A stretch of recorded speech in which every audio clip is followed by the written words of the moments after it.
is Bleck and Abdalla on Westwood One Sports. Here's Chris Bleck and Adam Abdalla.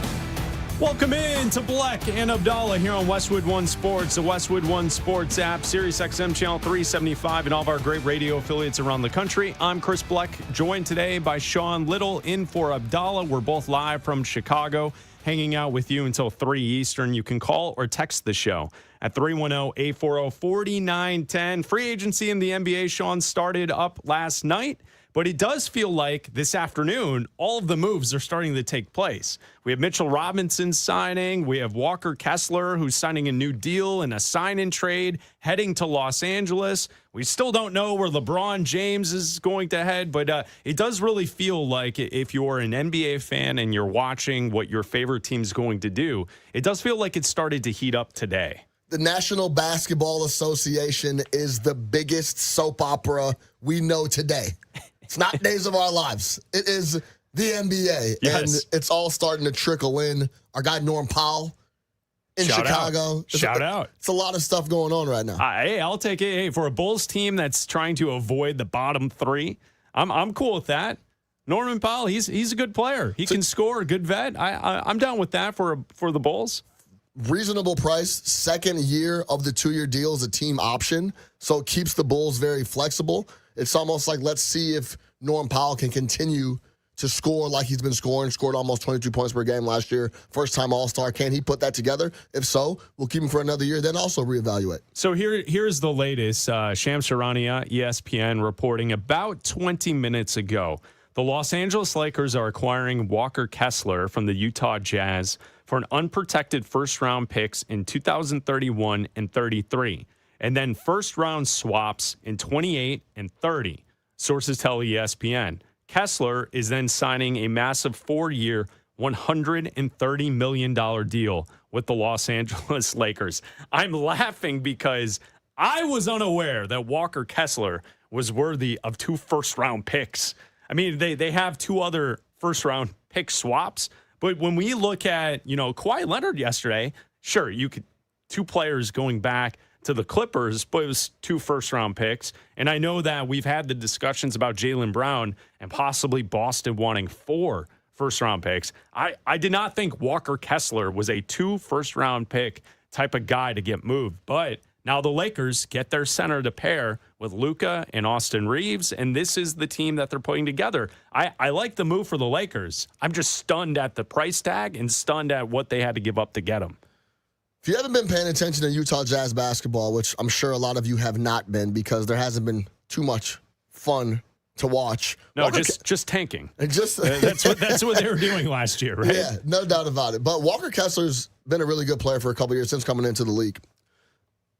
I wouldn't say he's a full-time rim runner, but he's going to get a lot more looks and lobs from guys like Austin Reeves and Luka. But number one, he plays defense and he blocks shots. And I think a little bit of this deal, couple things. Number one is the Wemby effect. We have to get someone that's going to be able to deal with Wemby and Chet in the western side of the NBA. Number two, you're always going to overpay for a guy that is a restricted free agent, and that's what Walker Kessler was. You have to be able to go out. You have to be willing to go out on a limb and put out a number that no one else is going to match if you want that guy.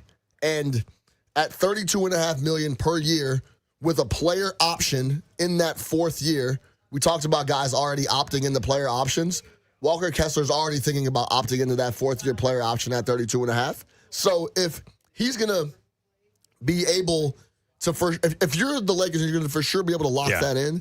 That's what you do on a restricted guy. You give him a big number. No one else is willing to match it. You get your guy. You get to compete in the Western Conference with guys like Victor Wembanyama. It's Bleck Abdalla here on Westwood One Sports and the Westwood One Sports app. Sean Little is in for Abdalla today as we're hanging out with you until 3 Eastern, and that's the latest NBA news that's going on around the league. The other thing that I kind of warned everyone about, and this is something, Sean, that we've talked about here on this show, LeBron James doesn't move quickly.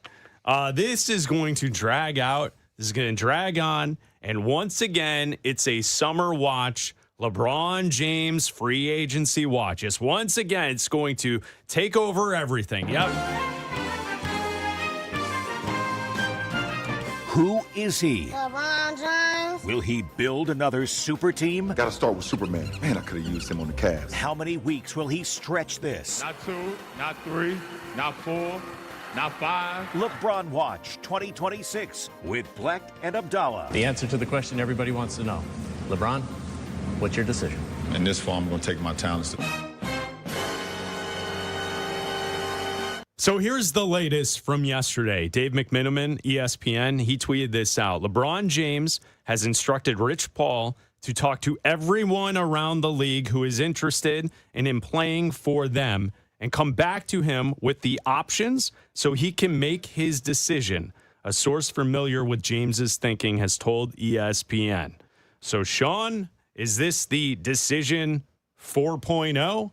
Like, how many times are we going to do this with LeBron? Yeah. But like instead, yesterday we laid out the 3 teams that we thought could be competitive in landing LeBron James. It was Golden State, it was Miami, it was Cleveland. But as ESPN is reporting, LeBron is instructing Rich Paul to go to everyone. Hey, everyone in the league, who wants LeBron? And LeBron, the king, will wait for the peasants to bring their offerings for him and to see where he will decide to play out the final years of his career. And it's also a little bit of LeBron sitting back and seeing how these teams shape their rosters.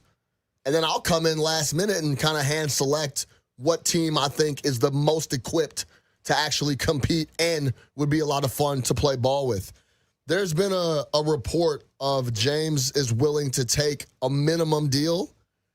It won't be a financially driven decision. I don't think the minimum is going to come into play here. But as I mentioned on this show, on Bleck and Abdalla, I said, I think you could lock in LeBron at around 20, 22, 23 million.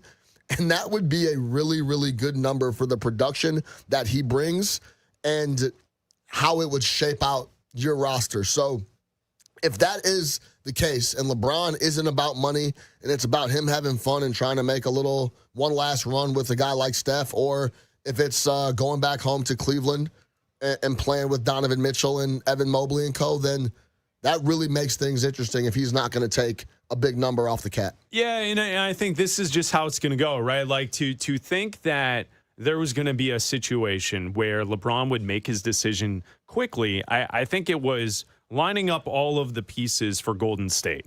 If it's not Golden State, I could see this, Sean, taking some time, right? Like, and quite honestly, if you're LeBron James, like, are you really last season, as you're trying to win and trying to advance, are you really thinking to yourself of like the different situations around the league to try and, hey, where am I going to play next year? I would like to think that the focus solely was on the objective in front of him. And I'm guessing it probably was. You know, like, I'm sure he thought about, hey, should I retire? Do I want to keep doing this? Do I want to keep working this much on my body and spending this and making sure I'm ready to go and I'm one of the best players in the league? I'm sure he's thought about that, whether or not he wanted to retire or keep playing. But to suggest that he has anything like laid out on all the different options where he could go outside of having friendly conversations with those who play for the Golden State Warriors, being Steph Curry and Draymond Green, and Draymond sharing an agent, like I would be surprised if it was something other than Golden State that this decision would happen quickly. Like, he has earned the right to kind of lay it out and figure out what the best situation for him would be. Yeah, he could wait till a couple weeks before the season if he really wanted to. Well, didn't he? I'm pretty sure, wasn't he on like a podcast, maybe his own podcast, like a month ago, saying that he was going to wait until September to decide? I'm pretty sure he said that, and that's when we started making fun, and that's why we made the LeBron James Watch piece of production, because we were like, wait, what is this going to be all summer? We're going to have to hit the, here we go again. No. Who is he? LeBron James? LeBron James. Right? Like, how many times are we going to have to play this summer? Like, I think that's why we came up with it. So I don't think he pushes it that far. Oh, and I think that would be crazy to do so, because I think what you need to do is you need to figure out, where you're going to land and where you're going to play. You need to then have some form of chemistry with your team as you head into training camp and get ready for the season, because whatever the situation is, LeBron obviously can't push it the way he did physically, but you want to have that. You got to play with your guys. New team, you got to play. You got to build that chemistry. Yes, no doubt. And specifically, if you're joining Golden State, they can't get off to a slow start because we've even seen it last year. They got off to a decent start, but then they kind of fizzled once everyone else kind of got up to speed as December came around and players started to play more. So I think it is fascinating, and we'll keep our eyes on and whether or not LeBron takes less to join a title contending team. And what's fascinating about that, Sean, is when we look at it, is like how many teams really are in that conversation? Like, who are the championship contending teams? I know that Adam Silver loves the idea that there's parity. And in the last 8 seasons, we've had 8 different champions. That's what they want. But I don't think that we can necessarily give you 8 teams that are championship-worthy teams today. Absolutely not. I think there's like 3 or 4, and that's it. LeBron is here to have fun and play basketball. I'm telling you guys, he's going to figure out the best possible situation, and he's going to that has a little bit of mix of both, and that's where he's going to go. If that's going back home to Cleveland, then great. I will say, the only thing, Bleck, that makes me a little nervous about Golden State is that him, just like us, are looking at that side of the bracket and saying that is a nightmare. Yeah. Why would I go over there if I could avoid it? He did it his entire career. Then he went to LA, and his proof is in the pudding. He was in the grinder every single year, and I think this will determine how much of a real run he wants to make. Because if he wants a real shot at the title, he should avoid the Western Conference at all costs, and he should go to Cleveland, and he should go to Miami. And if he's going to take the minimum, that opens up all types of doors. New York, Boston, wherever he wants to go if he's going to take the minimum. Yeah, and that's what's funny is you look at the Western Conference, it's like, unless he's joining San Antonio or Oklahoma City, who is he joining that puts them over the top? He was with another top 5 player in Los Angeles, and they came up short. What's interesting about that is some of the teams that are in the conversation for LeBron, one of them being Miami, the other being Cleveland. Brian Windhorst yesterday on ESPN television talked about how could Cleveland get LeBron's attention to come back and play for the Cavs. What can the Cavs do? James Harden opted out yesterday. He, from what I understand, is willing to partner with the Cavs to figure out a way how to improve the roster. Jaylen Brown is out there. Can the Cavs make a move for Jaylen Brown, then come to LeBron and say, how do you feel about us now? That's the type of move that you're going to do to get LeBron James' attention. All right, so that's Windhorst, and you know how this works as an NBA fan and someone who covers the league, Sean.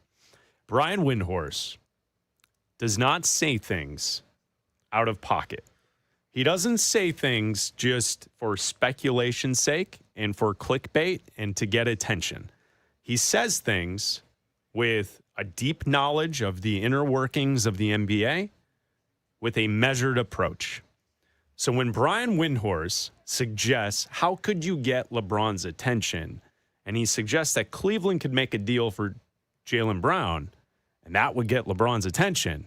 I think that's something that we should all kind of just have in the back of our minds as we wait and see how this all plays out. And the reason Brian Windhorst is a household name is because he covered LeBron James for 15 years in a row in Cleveland. He was the LeBron James ESPN guy. That's why we know Brian Windhorst. He is very plugged into that side of the league and is very plugged in on just LeBron's day-to-day, how he reacts, how he moves, what he would actually consider doing. So, yes, when Brian Windhorst talks LeBron, you listen. Right, exactly. And perhaps there's a mystery team out there that could go after LeBron. We'll tell you what Wendy had to say coming up next. The second round of international soccer is now, and DraftKings has you covered for every single match. The DraftKings app is now available in all 50 states and includes all markets, bringing the game straight to your fingertips wherever you are. New DraftKings customers sign up with code BNA26, spend $5 to get $200 in rewards within 21 days. That's code BNA26 for Bleck and Abdalla 26 In partnership with DraftKings, the crown is yours. Bet with DK Sportsbook. Gambling problem? Call 1-800-GAMBLER, 1-800-MY-RESET. Connecticut, call 888-789-7777. Visit ccpg.org. On behalf of Boot Hill Casino in Kansas, bet tax pass through may apply in Illinois. 21 plus, void in Canada. Event contract trading with DraftKings. Predictions involve risks of loss. Availability varies. Bet to get bonus bets that expire in 7 days. Trade to get $50 in prediction dollars that expire in 1 year. Issued every 7 days via click to claim for 21 days. One non-withdrawable reward redeemable. Predictions offer void in New York. Ends July 19th. Terms at dkng.co/audio. Just like your fireworks this time of year, the NBA offseason is exploding. GMs are trading players while we're dealing the insight and answers you want to know. Which teams are setting themselves to pop off next season and which could die out quicker than a cheap firecracker. Westwood One Sports.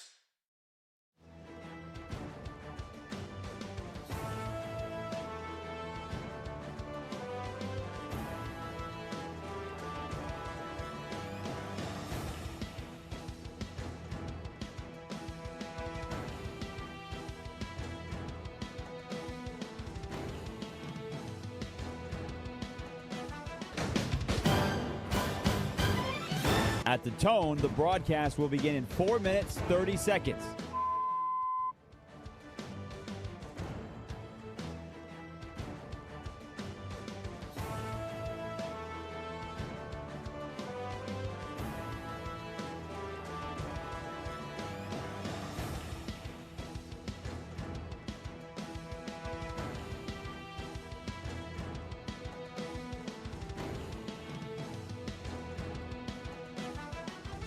At the tone, the broadcast will begin in 4 minutes.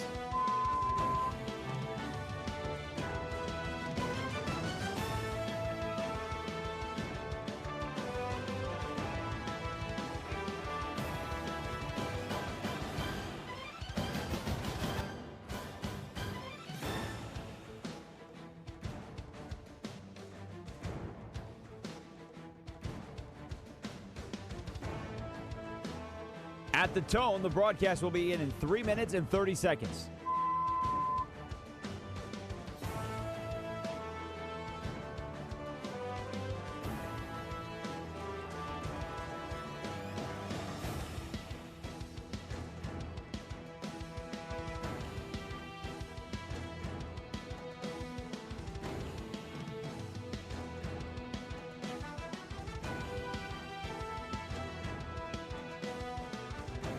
At the tone, the broadcast will begin in 3 minutes.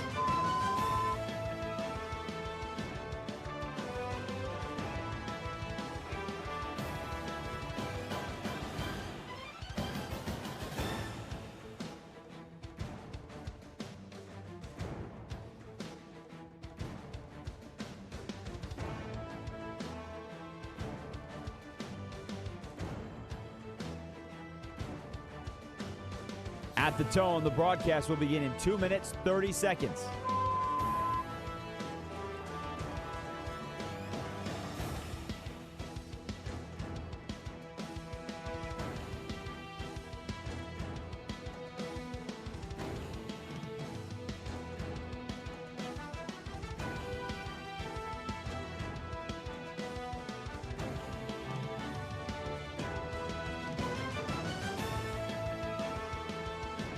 At the tone, the broadcast will begin in 2 minutes.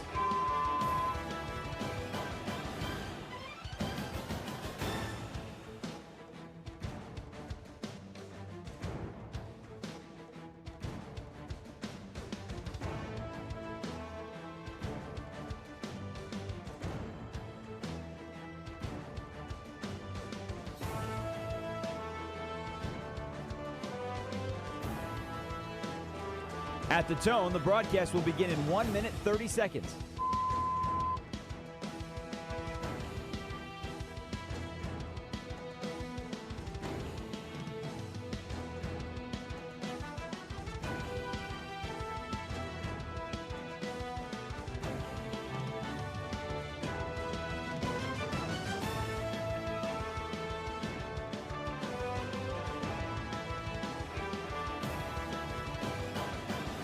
At the tone, the broadcast will begin in 1 minute.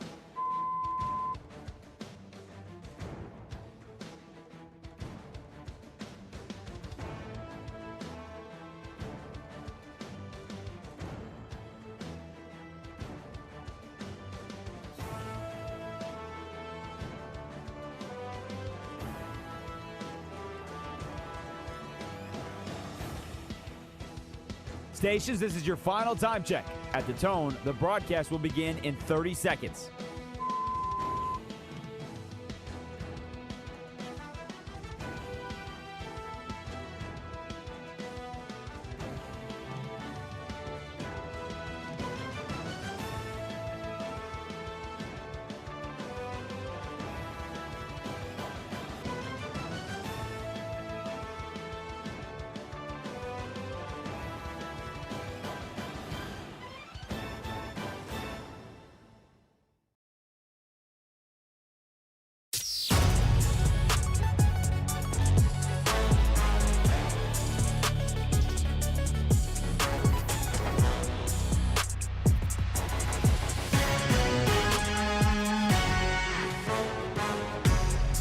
This is Bleck and Abdalla on Westwood One Sports. Here's Chris Bleck and Adam Abdalla. Sean Little is in today for Abdalla as we hang out here on Westwood One Sports. You can always call or text the show at 310-840-4910. Got our eyes locked on the NBA and the NBA free agency. Big moves taking place already today. We have Walker Kessler getting traded with a sign-in trade from Utah to Los Angeles, so the Lakers get their center. And now we kind of await and see when LeBron James will sign, where he'll go, and what team he will be joining. And we'll see what he signs for. And we'll see if he can sign for something a little bit less to allow the team to be nimble and to try and accomplish adding pieces to wherever he goes to try and win a championship. Is there a team out there that we have yet to mention in regards to LeBron James? We talked a lot in the last 2 days about Golden State, perhaps some rumors around Miami or Cleveland. Brian Windhorst was on television yesterday on ESPN talking about maybe there's an outlier team for LeBron. If there was an outlier team for LeBron, it was Denver. If you notice during the year this year, he was overly effusive with Jokic. And I'll just point out that he has a relationship with Josh Kroenke, the Kroenke family, the owners of the Nuggets. If I were Denver, I would kick the tires. So that's Brian Windhorst, and we said this about 10 minutes ago here on the show. When Windy says something, he's not saying it for attention. That's not his shtick. There are some on ESPN where things are just being said because they want the clicks and they want you to consume and have outrage over what they say. That's not Brian Windhorst. He's giving you measured thoughts based on information he's heard around the league. So I agree with that assessment. If LeBron is really concerning himself with winning, Denver, to me, is a better situation than Golden State. Now, you could maybe pitch to me that Miami or Cleveland, Eastern Conference, the way those teams are constructed, maybe those are better situations than anything in the West. But if he's looking to win and go through the Western Conference, joining Denver would actually make a lot of sense basketball-wise. I don't know if LeBron's looking to trade in Hollywood for a bit of the country in the mountains. He can hang with me, guys. Hey, Raj, you're in parts unknown? Me and in LeBron, Colorado? we would go kick it. I'd show him all the spots. We have a blast. As a Nuggets fan, Raj, would you be all in on LeBron for the final 2 years of his career? You know, it's interesting you asked that, Chris, because my first thought initially would probably be like, no, probably not. You know, there's other places we could go, but Sean Little nailed it yesterday. We have to maximize the Jokic window, which probably has like 2, maybe 3 more seasons like at its peak.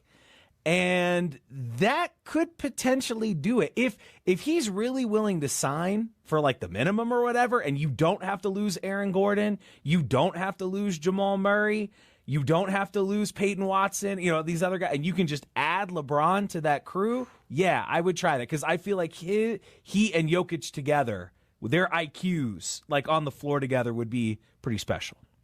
And the fit would make sense too, right? The minds work, but also the basketball space that they both take up. Yeah. Like the way I would envision it, right? Like is you could roll out there 3 shooters, have LeBron and Jokic out there, have LeBron and Jokic running a pick and roll high, and then whoever is the screener, it doesn't matter. They can switch spots, whatever they want to do when they come up and down the court.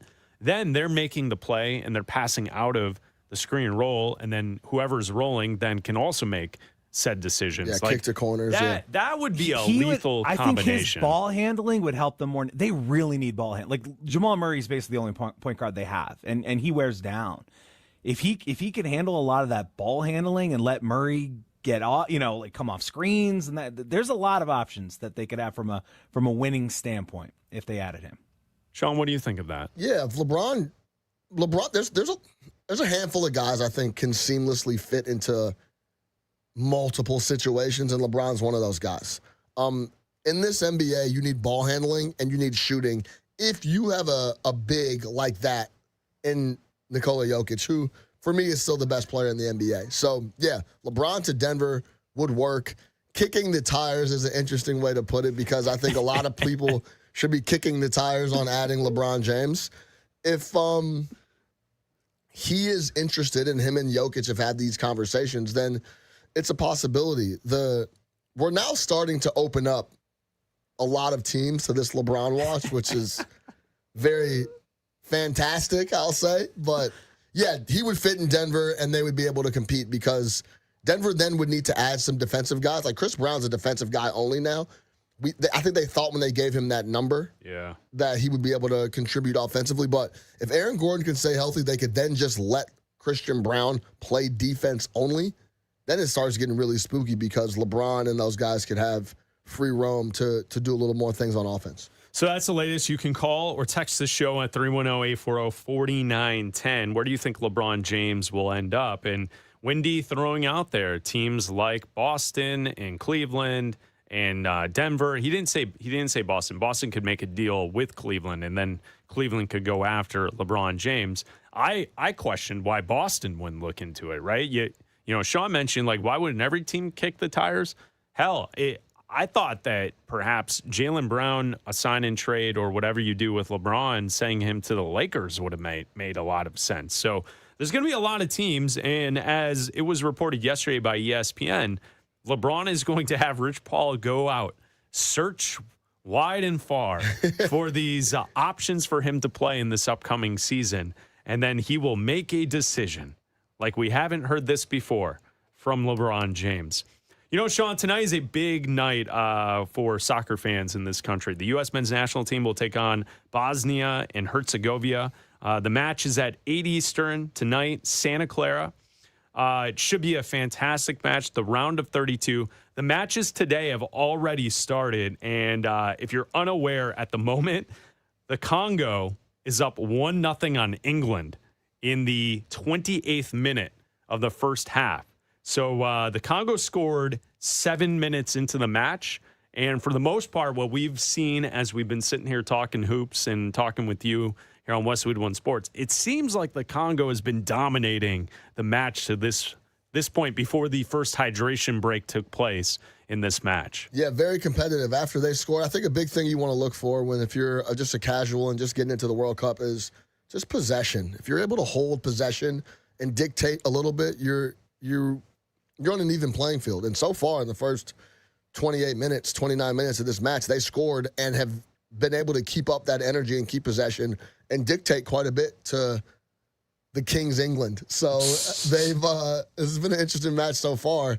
And as we get along here, the pressure starts to ratchet up. Congo starts to hold on to that 1-0 lead. It could get real spicy here in Atlanta. So we'll keep our eyes on this as the show goes along today. So there's matches all day today. So after the England-Congo match at 4 Eastern, you have Belgium and Senegal, and the winner of that match will move on and potentially face off against the United States if the U.S. can win tonight. You know, last night, the scenes out of Mexico City were incredible.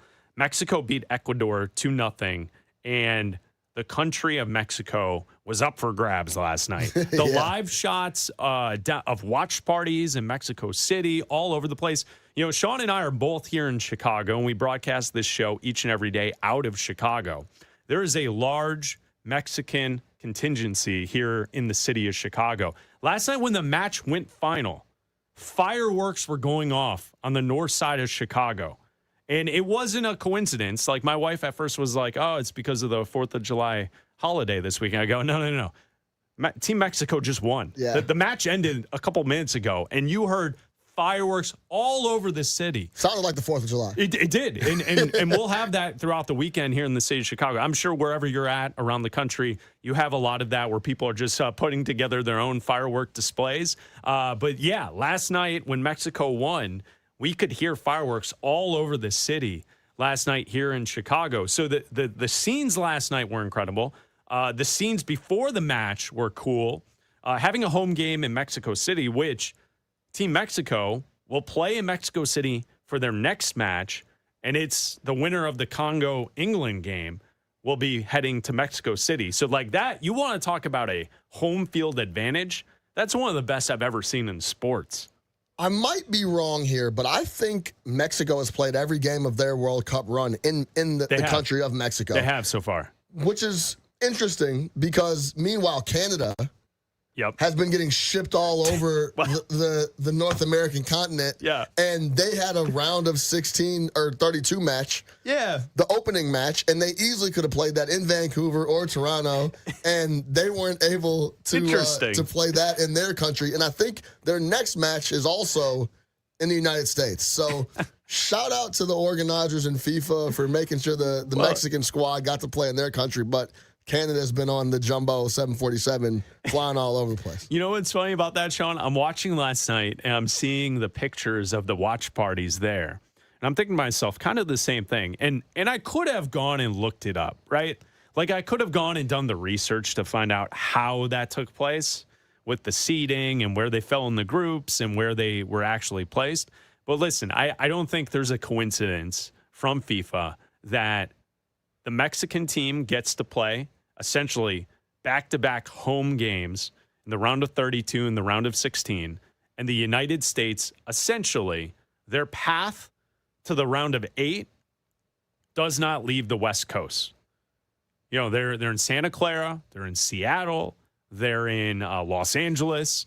They're not leaving the West Coast unless they get, I believe it's to the Final Four. So I think a lot of this is done randomly, but I do think FIFA set it up so you would get the scenes that you saw last night. And hopefully tonight in Santa Clara, we have those same conversations tomorrow about the scenes that we see supporting the U.S. men's national team. Canada is playing their round of 16 match against Morocco in Houston. Houston, yes. Well, let me say that again. That's close to Canada. Is playing their round of 16 versus Morocco in Houston. Can you imagine if the United States made the round of 16 and we're coming to you live from Monterrey, Mexico, the United States versus France, whatever it's going to be, right? Like, that seems like somebody lost some negotiations pre-FIFA on the Canadian side. Doesn't feel like Canada was just tacked on. You just added as a part of the whole thing. The World Cup is in the United States, Mexico, and I guess we'll give Canada a couple stops. Where are we at? We at Vancouver? Okay, sure. You can have it. All right, so tonight, the U.S. men's national team. You don't want it. You don't want it like that. Yeah, that's right. To Bosnia, yes. One thing about Bosnia, I could not point out where it is on a map. Yes, that's the reporter from ABC 7 in Los Angeles. And one thing about Bosnia, I could not point out where it is on a map. She had to publicly apologize after her report when the U.S. found out who their opponent would be, but she was talking smack. You don't want it. You don't want it like that. Tonight's match, Sean, listen, this is the best team we've ever had, talent-wise. They have an opportunity to do something we've never seen the men's side ever accomplish. What that is at the end, I don't know. There's a lot of good teams in this tournament. We saw France yesterday win a match 3-0. They look otherworldly. They look like the best team in the tournament. Spain would be the opponent the U.S. would face if they got to the round of the final 8 teams. So I think it's going to be very difficult to get beyond that point. But if the U.S. men's national team can win 2 matches, take care of their business tonight, and move on and either beat Senegal or Belgium in the round of 16, I think that would be a very successful tournament for the U.S. Are you crazy? Of course. Yeah. They're big favorites tonight versus Bosnia. They then would be, if they are able to say, Senegal, that's like a flip of a coin, pick 'em type of match. I think Belgium are small favorites against the United States if they play that matchup. But if they could get to the quarterfinals of the World Cup after missing the previous competition and everything that came with that, Pochettino's doing a fantastic job with the club. A lot of people thought that was a questionable hire. He's been absolutely fantastic, has those guys very locked in and playing front foot attacking football, which is throughout the years isn't something that we've been more balanced. This team is like looking to push and score goals. So yeah, if they can get to the quarterfinal, then then I think the pressure's off, and then it's like, let's just go let it loose and try to steal one, essentially. Yeah, and I don't want to lose Raj because I know that the soccer conversation he starts to fade out on us here on the show. Eyes glaze over. But I do think like to explain, Raj, like the strategy from the U.S. team that we are seeing under this group is that watch where the defenders are playing when we have the ball on the attacking end. And what Sean is explaining is like on the front foot and we're attacking more. We're also pushing further up the field defensively. They press too. Our defensive players are playing closer towards the opponent's goal than usually. And the one thing to kind of point out with that is the U.S. ran more mileage in the group stage than any other team in the tournament. So we are covering more ground, more space on the pitch than anyone else. And that's just the style that we are playing, and it has worked to this point. And we finally have some players that are, playing in big competitions in Europe too. And I think that helps as well. We don't just have a team that's out there of MLS players trying to go after guys who are playing for Barcelona and Real Madrid and Man City and some of the greats around football. So it I was think successful for me, that same strategy back in 7th grade. We implemented it right after playing Ultimate Frisbee. That's disrespectful. And it was incredibly effective. Raj, the lady reporter from ABC in LA, she's you don't want it. You don't want it like that. She's gonna come after you, man. She does not like the disrespect to the U.S. men's national team. I want none of it from her. Are you not gonna watch tonight? I will have it on. Yes, I'll have it on. Oh, that's not a good response. Music, Raj. Wow, I'm gonna have it on. I'll be cooking dinner. It'll be on in the background. I got you, Raj. He's folding his laundry. He'll have it on in the background. What, Raj? Come on now, Raj. Guess you what? realize if I walk in the other room to go grab the laundry and I come back, I think the odds are pretty good that score's going to look the same by the time I walk back over. Pretty good. You'll come around, Raj. You'll come around eventually. That's brutal. Raj, if the U.S. men's national team ever got to the final, not even winning the World Cup, that would be the single greatest achievement in sports in this country ever. Ever. And I'm not saying that to be to have like a hot take. It is the most impossible feat for the U.S. men's national team to win the World Cup. So for them to ever get close to that, it would be insane. I don't know. Back when I was in middle school, Anthony McLean finally climbed the top of the rope and touched it, and he finished the presidential challenge. And, I mean, that was comparable, in my opinion. That's unreal, Raj. Come on. I found Raj's burner on the good old Twitter. At ML Diffley. Here's how ML Diffley would fix soccer. Oh, no. No goalies. Let's have a high-scoring game. Number 2, too many guys on the field. Let's make it 5 versus 5. No. Number 3, shrink the goals. Put them on 10 feet. Put them on a pole 10 feet in the air. Number 4, shrink the field. Number 5, play on hardwood, not grass. You can use your hands. Number 7, goals are worth 2 points. So in other words, watch basketball. That's Raj's burner, everyone. Come on, Raj. You got to watch tonight. It's a big moment. Let's go. It'll be on. We'll have it on. Don't you have pride? Don't you have pride? Come on. I'll bandwagon. I'll claim victory when they win. USA. All right. I mean, that is the... That was even a pathetic USA. Right. That Come was on. brutal. That was unreal. Come on, Raj. You believe they can win. Come on, let's do it. Go for the chant. You know it. Yeah, I'm saving the chant for the flag football championship. Oh, sure. Yes. Coming up in a few years, yeah. All right. It's Bleck Abdalla. Sean Little filling in for Abdalla this week. Sponsored by Progressive Commercial Insurance, protecting small businesses with affordable coverage options. Quote today at progressivecommercial.com. I really mean it. Like there is nothing in my sports fandom that I would wish for more than watching the U.S. men's national team winning the World Cup. I don't think there would be any celebration that would rival that. That would be the biggest party, celebration, parade, whatever you want to say. That would be the mecca of sports to me. Yeah, I mean, especially the competition you'd have to go through and the odds you'd have to overcome to get that done. To be the world champion in something that we don't necessarily do very well or don't focus on, yeah, it'd be a absurd accomplishment. We're also counting down the days to the start of the NFL season and training camps around the NFL. 32 questions in 32 days. Today, we take a look at the New Orleans Saints. Can Tyler Shuck become a franchise quarterback? We'll answer that coming up next. What's hotter than your car in the summer heat? Our summer sports takes and updates that you care about. From NFL training camp to the baseball trade deadline, we've got you covered like your windshield sunshade. Westwood One Sports.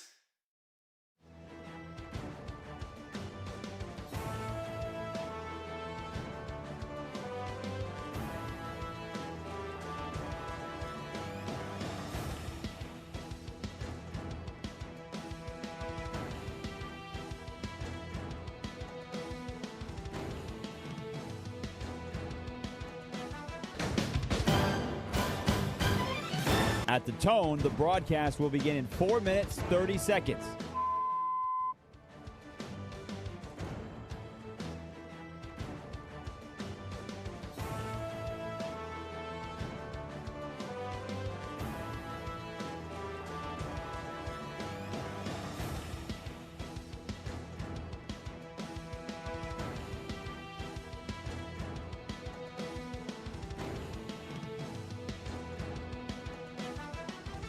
At the tone, the broadcast will begin in 4 minutes.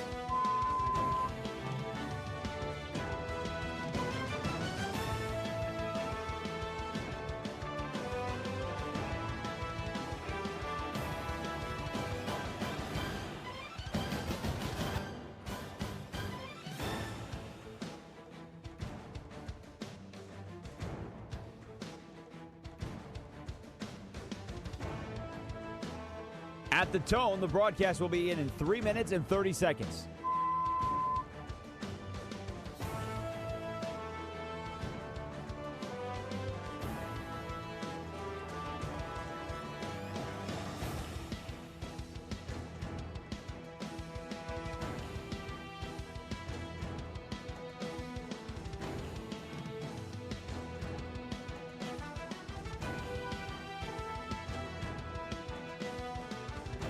At the tone, the broadcast will begin in 3 minutes.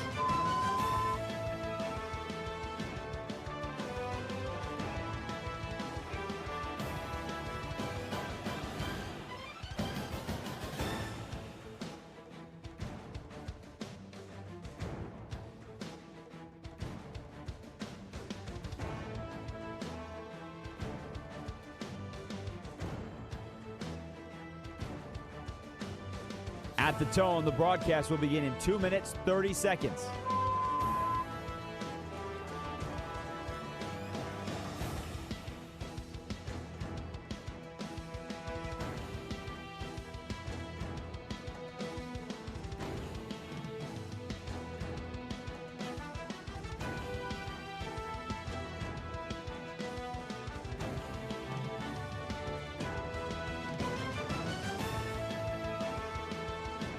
At the tone, the broadcast will begin in 2 minutes.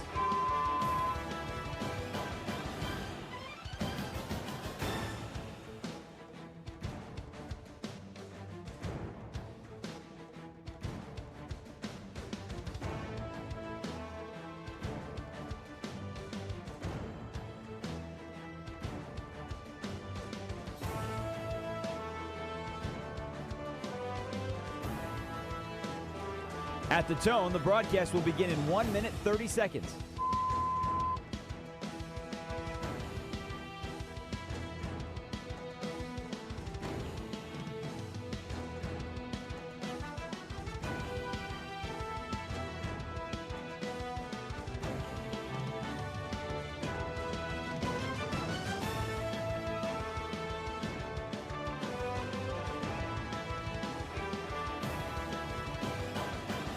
At the tone, the broadcast will begin in 1 minute.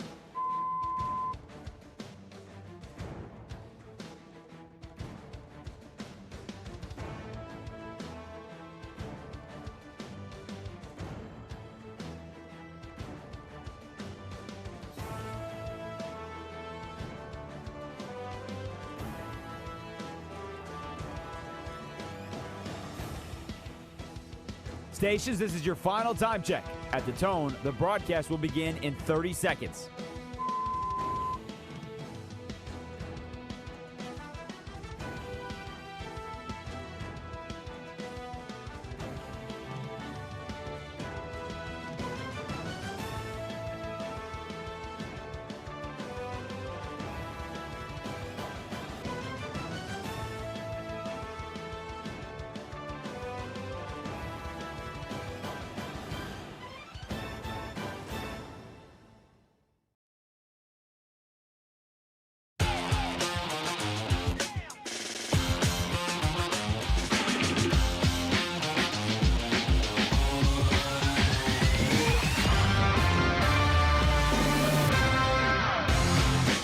This is Bleck and Abdalla on Westwood One Sports. Here's Chris Bleck and Adam Abdalla. Sean Little is filling in for Abdalla today. It's Bleck and Abdalla here on Westwood One Sports and the Westwood One Sports app. You know, we've got our eyes on NBA free agency. We're watching the World Cup. Boy, Congo holding on to a 1-0 lead so far towards the end of the first half against England. So that's a developing story. That's what we would say at the news desk is we have a developing story. I believe the game is being played in Atlanta, so we'll keep our eyes on that as well. But as we sit here, Sean, and we calm down, talk Greg. It's about soccer. It's soccer. Raj, careful, careful, Raj. Can't Calm do down, this Greg. during the It's World soccer. Cup. It's soccer. I mean, see, here's the thing that Raj doesn't know is that we're going to get to the fall, and Abdalla and I are going to try and wedge into the show a Premier League update once a week. That's what we're going to do. Who's your club? United. Okay. Yeah, they've been bad for the last 12 years, so I think it's accepted, right? They had a good year last year. Yeah, last year was great. They're on the Bruno up was and up. fantastic. Yeah, they're on the up and up. Calm down, Greg. It's And soccer. you were an Arsenal fan? It's I'm an soccer. Arsenal guy, yeah. Raj, it's not right, Who's man. your club? Not today. Raj, Club, pick a club. not team. In soccer, they're clubs. And one thing about Bosnia, I could not point out where it is on a map.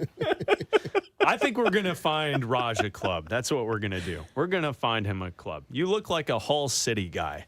I think I think you're my gonna be daughter about has Hull after City. school soccer club. I mean, No. since it's clubs. All right. You know.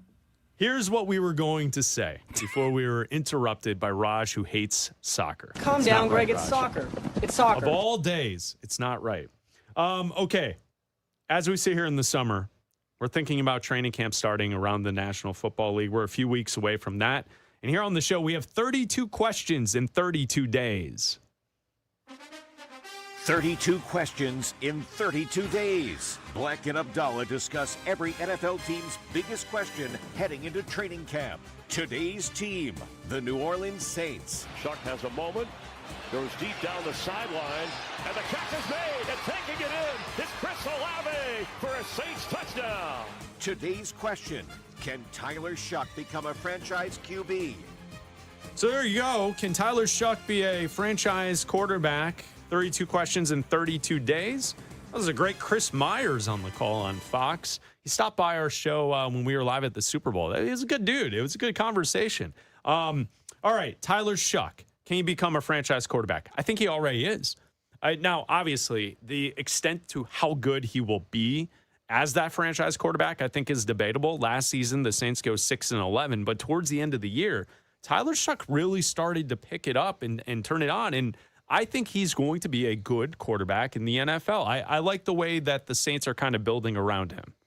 I think for young guys, you just have to look for flashes and something that you could grab onto. And once Spencer Rattler was replaced by Tyler, he showed a lot of flashes on he could be a big-time quarterback in this league. He had a couple late drives to score, even go to overtime in some spots. So I think just getting the reps, and for him, he has the frame, he has the intangibles, as they say. But overall, if he passes the eye test of just looking like he belongs, and that's how I felt when I watched him. Like, okay, this guy can play, he belongs. So I'm looking forward to seeing if he could spin it up. I would say right now, Tyler Shuck is a top 17 quarterback in the NFL. Sincerely. Yeah. I mean, I think by the end of next season, that should be where he's like battling. He should be battling those guys before you get to the 20s. You know, guys who are like not the best in the league, but guys who are like on the fringe right behind some of the best quarterbacks around the National Football League. Last year, 11 games played. Shuck had a 67% completion rate. He had 10 touchdowns, 6 interceptions. He was sacked 31 times, so he has to work on the amount of sacks that he's taken. His quarterback rating was 91.3. So that's pretty good for a rookie outing in 11 games. You're right, there were other quarterbacks in the room that he had to kind of navigate and figure out like when he got his shot, if he was able to get it done. So I think on a bad team. And I think that Shuck will be good enough that this is like the direction the Saints can go in, and they don't have to worry about drafting a new quarterback every single offseason or making a move in free agency every offseason for a new quarterback. I think that they found their guy. Now, whether or not that guy can get them to a Super Bowl, I think that's a different segment. I think that's a different part of the show, right? Like I don't think Tyler Shuck is that. But I think he's good enough to be a starter for a long time in the NFL. And consistently in a division that's up for grabs. Coming into the year, there's some divisions that are just not up for grabs. Yeah. And the NFC South with Tampa and the Saints and Carolina is typically up for grabs annually. So if you could get some consistency out of the position, which it seems like Tyler Shuck can produce, they have a shot to win that division. So there you go. 32 questions in 32 days as we count down, as we head towards training camp in the NFL. The Saints will head to training camp, I believe, on July 28th. Almost the entire league is heading to camp on the 28th. You have on July 22nd, the Cardinals and the Panthers report to camp first, and then the 24th of July, Patriots and Seahawks, Rams and 49ers on the 25th, and then everyone else in the league reports on July 28th. So it is halftime. England is trailing Congo 1-0. The final play, essentially, of the first half, I do have to describe this to Sean. I don't know if you saw this, but Harry Kane was on the edge of the box, and he had an open shot to try and score off of a set piece. Raj, easy. Let me just explain what took place. The goaltender for the Congo, I believe, used his third leg to block the shot. Look up the replay. I believe he used, Family Jewels. Yes, and he took it right there, squared up, right in the Family Jewels for his country, for the Congo. He took pardon the expression, the Harry Kane blocked Harry Kane. There you go. So if you want to Google search or look online for that block, he put it all out there to try and preserve the 1-0 lead, and we'll keep our eyes on that. And he got it done. Yeah, he got it done. Sean Little is in for Abdalla today. It's Bleck Abdalla here on Westwood One Sports and the Westwood One Sports app. We have new information on the Brendan Sorsby saga. Has he finally accepted his fate? We'll talk about that coming up next. It's Bleck Abdalla here on Westwood One Sports and the Westwood One Sports app. This is Westwood One Sports.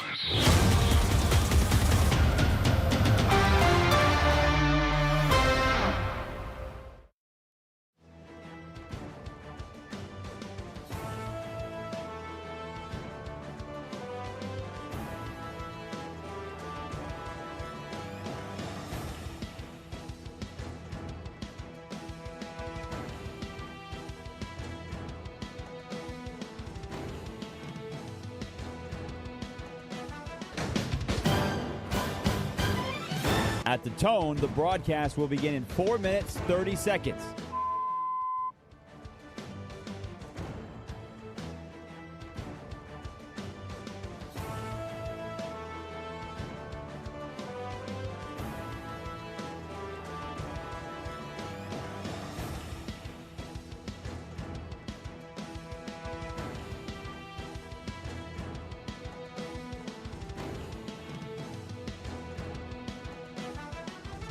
At the tone, the broadcast will begin in 4 minutes.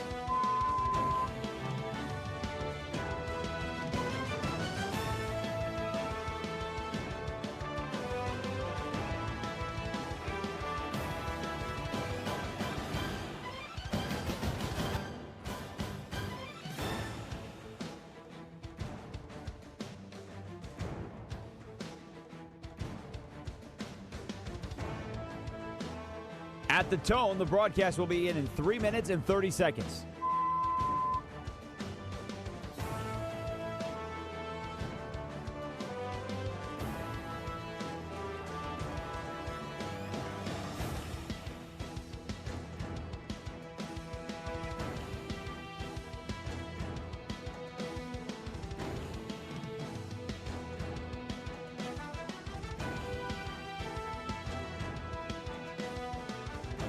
At the tone, the broadcast will begin in 3 minutes.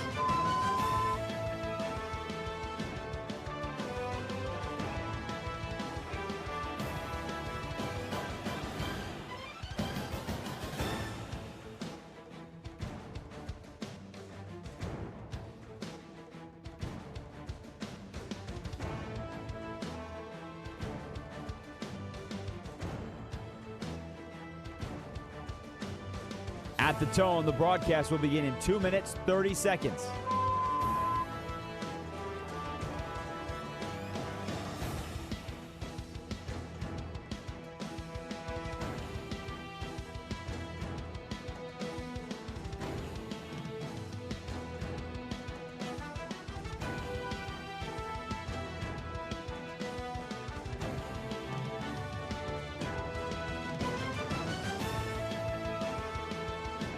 At the tone, the broadcast will begin in 2 minutes.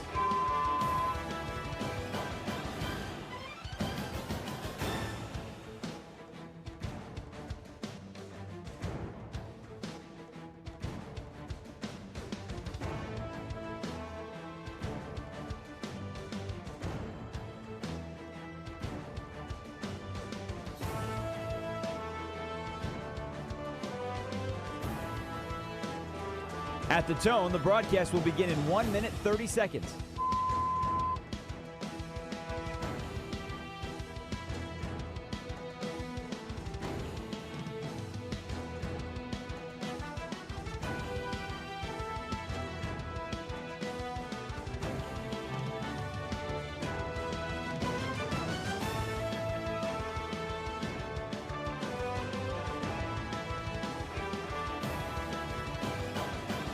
At the tone, the broadcast will begin in 1 minute.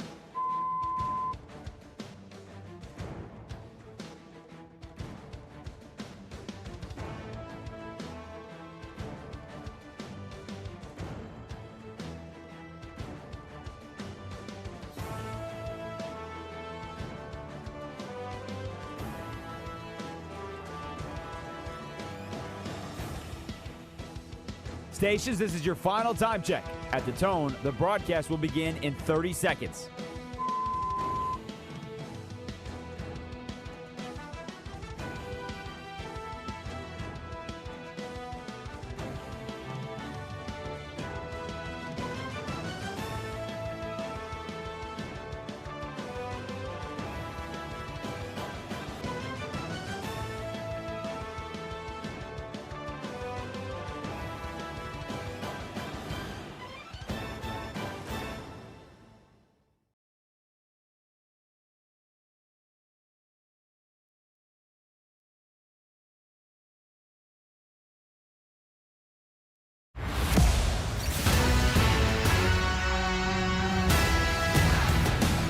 This is Bleck and Abdalla on Westwood One Sports. Here's Chris Bleck and Adam Abdalla.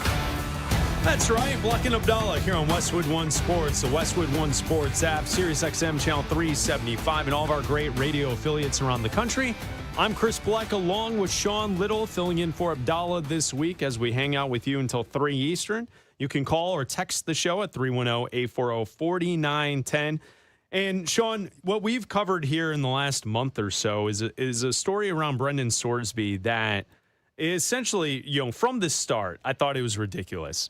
He didn't want to accept his fate that he was ineligible to play in college football, so then he's going to go in the supplemental draft. Well, the NFL came over the top with the hammer saying that, no, we're not going to allow a supplemental draft because you gambled on your team. You gambled on college football when you were a college football player, and we take gambling very seriously because, A, the casinos and the sports books are major partners of the NFL, and we want to keep the separation of the dollars coming in and the game that's on the field and not having any blurred lines of any hint that there could be elements of corruption in the actual game on the field for the NFL. So Goodell and the NFL came over the top, and they said that, no, we're not having a supplemental draft, and you can be eligible for the 2027 draft.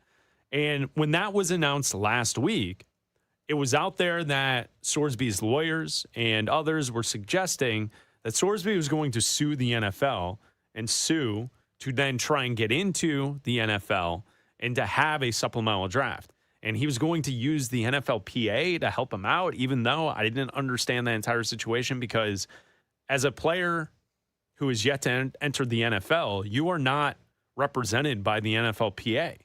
So just because you are a kid in college who might play in the NFL, you're not a part of that union. So why would they go to bat for you? I didn't understand that concept. Well, yesterday, Brendan Sorsby released a statement that he will not sue the NFL. He will accept his fate. He's accepting his punishment, and he will prep now for the 2027 draft, which is exactly what he should have done from the start. Don't try and weasel your way through with litigation, trying to get special treatment.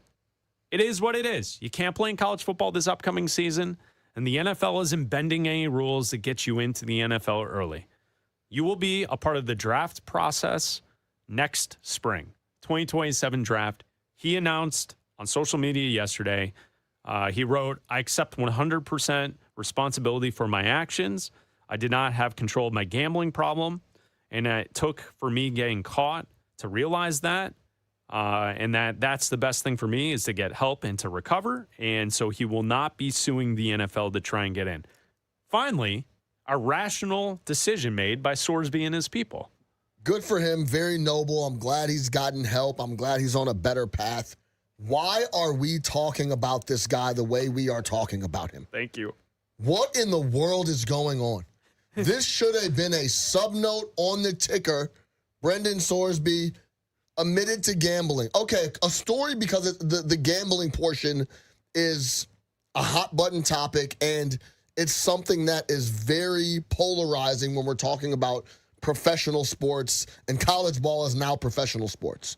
So I understand the initial outrage and the initial chatter about it. We've been talking about this story for 6 weeks. I know. This guy is not that good of a quarterback.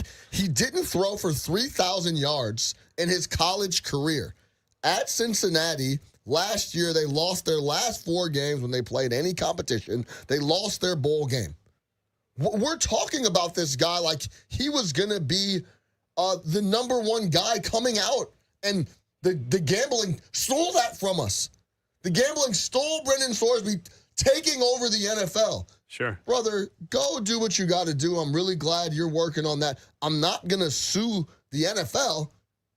Yeah, of course you're not. What do you mean you're sue the NFL? Please. I don't want to talk about Brendan Sorsby anymore. I'm glad he's on the right track, and I hope to see him in the league making an impact. But the amount of airtime, and this guy is now a household name, and legitimately 3 months ago, you couldn't walk down Michigan Avenue and pick out 10 guys that knew who Brendan Sorsby was. Well, and yeah, I'm with you. I think the entire thing is ridiculous. I think what Texas Tech was trying to accomplish by trying to kind of go around the rules to get a player to add to their championship aspirations this upcoming football season, I thought it was bogus. And, they had the roundtable discussion, the Knights of Texas Tech having their roundtable conversation about, the legal gambling apparatus in your pocket. Yeah, thank you. The legal gambling apparatus. That's the president of the university at Texas Tech. Long before. Yeah, thank you, sir. With the legal gambling apparatus in their pocket. Right. And he felt so bad that kids today have the illegal gambling apparatus in their pockets that maybe we should change the gambling rules. And college kids should be able to gamble on college sports because everyone has it in their pocket. It was bogus. The entire thing was crazy. And Sean, to your point, I laughed the entire time because, you look at some of the projected draft boards for next season, and there's a lot of good quarterbacks that are going to be coming out of college football. So here's what I thought was crazy. We were making all this stink about a quarterback who on some websites is like the 10th best quarterback of next year's draft class. Now, in this upcoming football season, could he perform better and then move up the board and be like the third? Sure. Who knows what's going to happen? 2 years ago, Fernando Mendoza wasn't the number one prospect for the NFL draft. It took playing in college football and being as good as he was to get that accomplished, right? So I understand that if he were to play in college football, he could have been much better. With that said, look at the stats at Cincinnati. You listed them off. They're not that impressive. He threw for 2,800 yards last year. I think it was someone like Benjamin Solak at ESPN pointed out that, like, if you take Sorsby's highlights, he looks like a great quarterback. The problem is you have to look at the 90% of the other plays that Sorsby had at Cincinnati, and it leaves a lot to be desired. And by the way, you robbed Texas Tech. They gave you some NIL money to come there. You then come out and say, hey, I was actually gambling on football games I was involved with, and you get to keep that money. Texas Tech comes out and says, we're not going to try to get that money back from Brendan Sorsby. You are absolutely getting over on quite a few people, talking about suing this and suing that. How about you take the money you stole from Texas Tech, go get ready for the draft, and we'll see you next year. You shouldn't be putting out any more statements. You should disappear for 12 months. The next time we should see you is on the draft. Period, point blank. Yeah, we should see him at the Combine next year. He should be working out at the Combine, and there should be no more stories. Maybe 5 a.m. gym videos. We'll take those, I guess. Yeah, sure. Send them to Sean. I don't need to see it. You know what's funny about that is, so yesterday I made a comment that LeBron posted a video of him in the gym at 5 a.m. And the notable thing from the video is, like, his beard is fully gray. So, like, it's kind of funny because, like, clearly LeBron dies. Just for men LeBron. Right, right. Like, he's working, he and Walt Frazier, right? Like, who is it also? Keith Hernandez was always on the commercials from back in the day, right? So maybe LeBron could be the third on those commercials. But so what I pointed out in the video is, like, you don't have to tell people you're working out. You could just work out. You don't have to document it and to tell people about it. And I thought about that very same thing. Very same thing this morning. It's 6:05. I'm on a run. And I thought, for some reason, in the middle of the run, I thought to myself, boy, I wonder if I should take a video of myself on my run to let people know that I'm on my run this morning, like LeBron. And I just had that thought in my head, like, that's like, why would you have to advertise that you're doing it? But maybe, Sorsby, if you're in the gym, you're working out, maybe you're throwing on air. Right, you're throwing routes on air, no pads. Yeah, maybe post a video or two out there to keep your name in the mix. We've been fooled before, no doubt. We've been fooled from a couple of good compilation videos. Wow, to me, the one that stands out the most, and if you're a college football fan, it was so obvious. I think I know where you're going. Zach Wilson, yeah, because here's what it was: Zach Wilson was good at BYU. no doubt. And they were very good. Except they didn't play anybody. BYU played no competition. And then they go to Coastal Carolina on the road. I think it was maybe a Thursday night game. And he gets his ass kicked.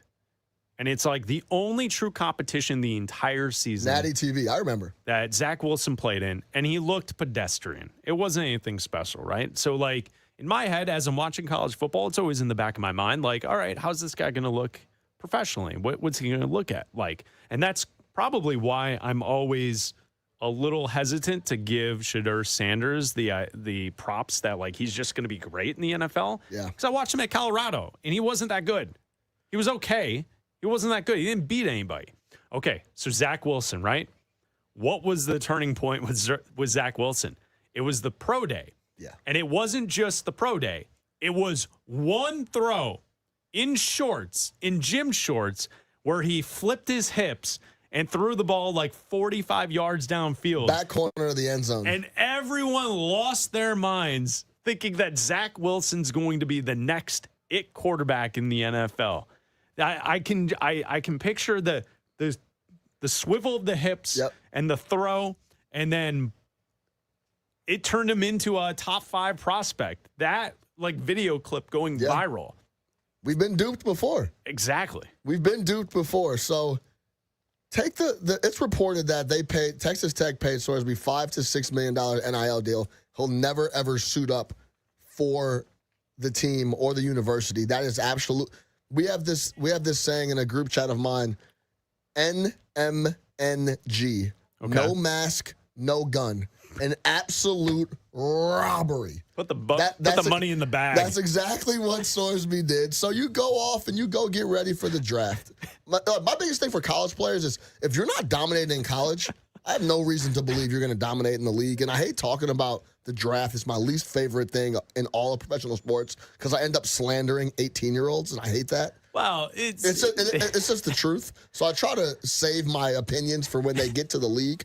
But, man, some of this stuff gets really out of control. Yeah, it does. And so I will say this. I've thought the entire story was exhausting. I think that what the story meant on a larger scale was more meaningful than the specific player, right? Like, I think that there was interest in this story with Sorsby because a player in college admitted to gambling. He clearly had a gambling problem. Yeah. He was gambling on his own team, gambling against his own teammates. Like, he was betting unders on the players ahead of him on the depth chart. Like, that's wild, dude. Yeah. Like, would you want that dude on your team as a teammate? I don't know. Like, okay. So that's that. But then the idea that Texas Tech then went out and they tried to essentially tell the NCAA and every other major school in college football to kick rocks, and we're going to do it our own way because, you know, they had the roundtable discussion. With the legal gambling Thank you. apparatus in their pocket. Yes, the legal gambling apparatus in the pocket and the whole thing. And I'm glad that the Big 12 stepped up. I'm glad that college football stepped up and that other schools were against this idea that you can gamble on college football and still play college football. That's the number one rule. That's it. I mean, I don't necessarily want to go down this path in the conversation, but, like, think about all of the other things that happen in life where players then show up on the field and play football. There's a lot of bad stuff that happens. And it's like, yeah, well, it's in the legal system, but he's going to be ready for Sunday. Right? Like that takes place. Like, the only thing you really can't do is gamble on football, college football. That's it. And so take the punishment. Yeah. You can't play this upcoming season. Work out, get better, work on yourself, make sure you personally are in a better spot.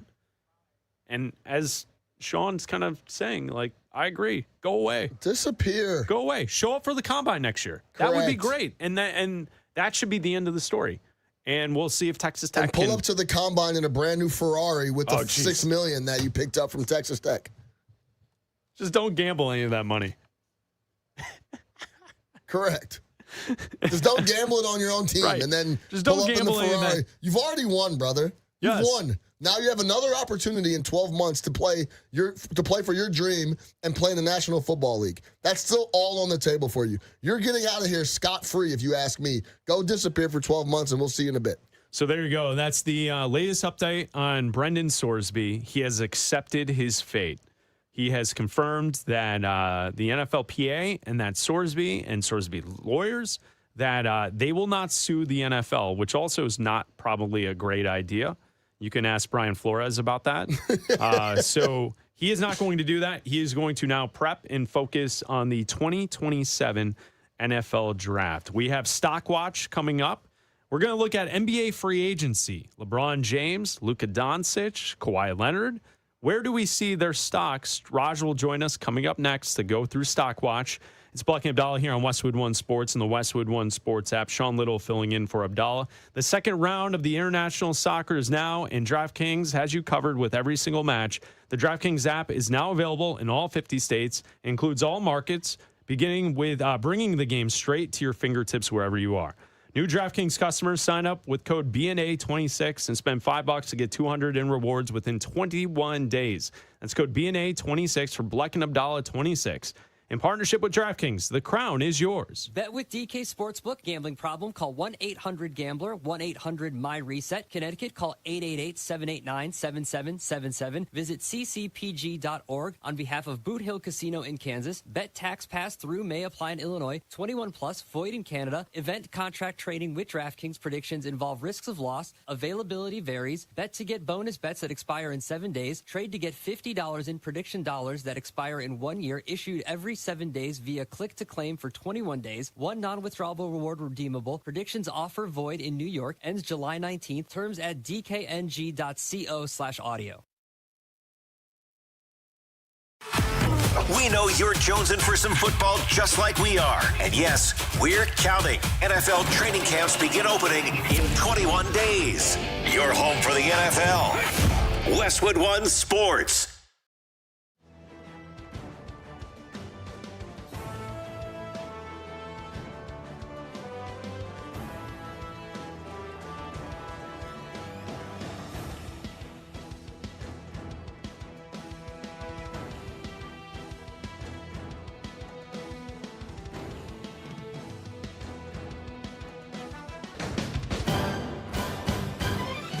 At the tone, the broadcast will begin in 4 minutes, 30 seconds.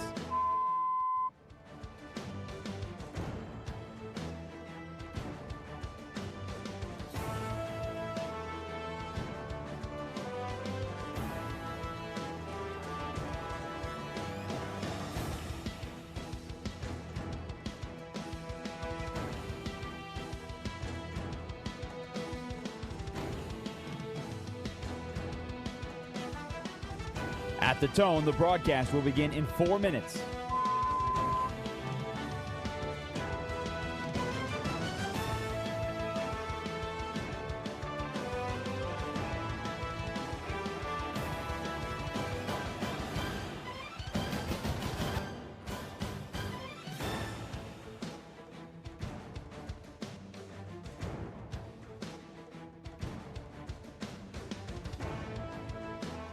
At the tone, the broadcast will begin in 3 minutes and 30 seconds.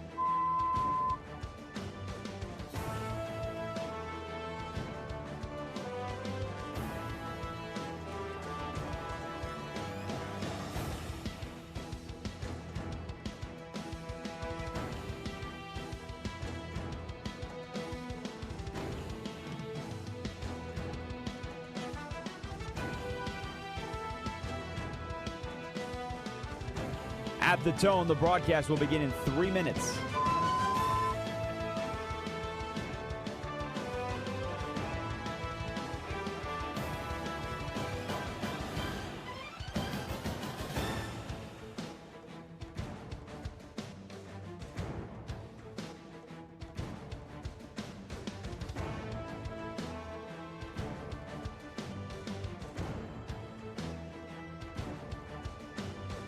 At the tone, the broadcast will begin in 2 minutes, 30 seconds.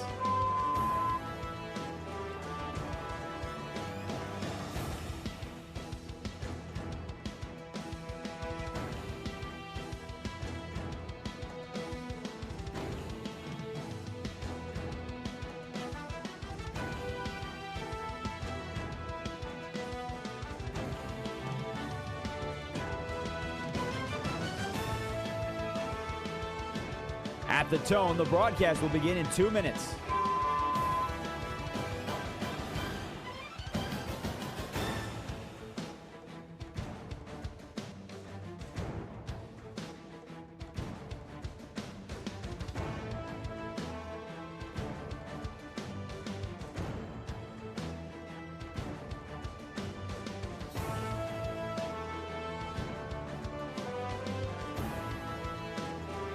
At the tone, the broadcast will begin in 1 minute, 30 seconds.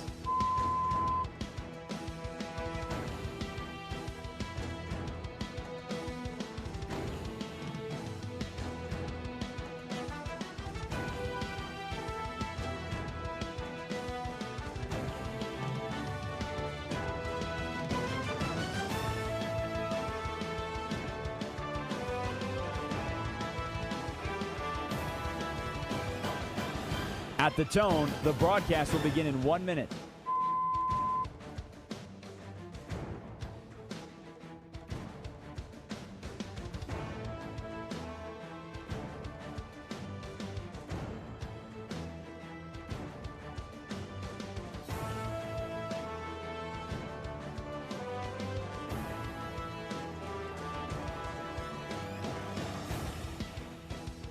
Stations, this is your final time check. At the tone, the broadcast will begin in 30 seconds.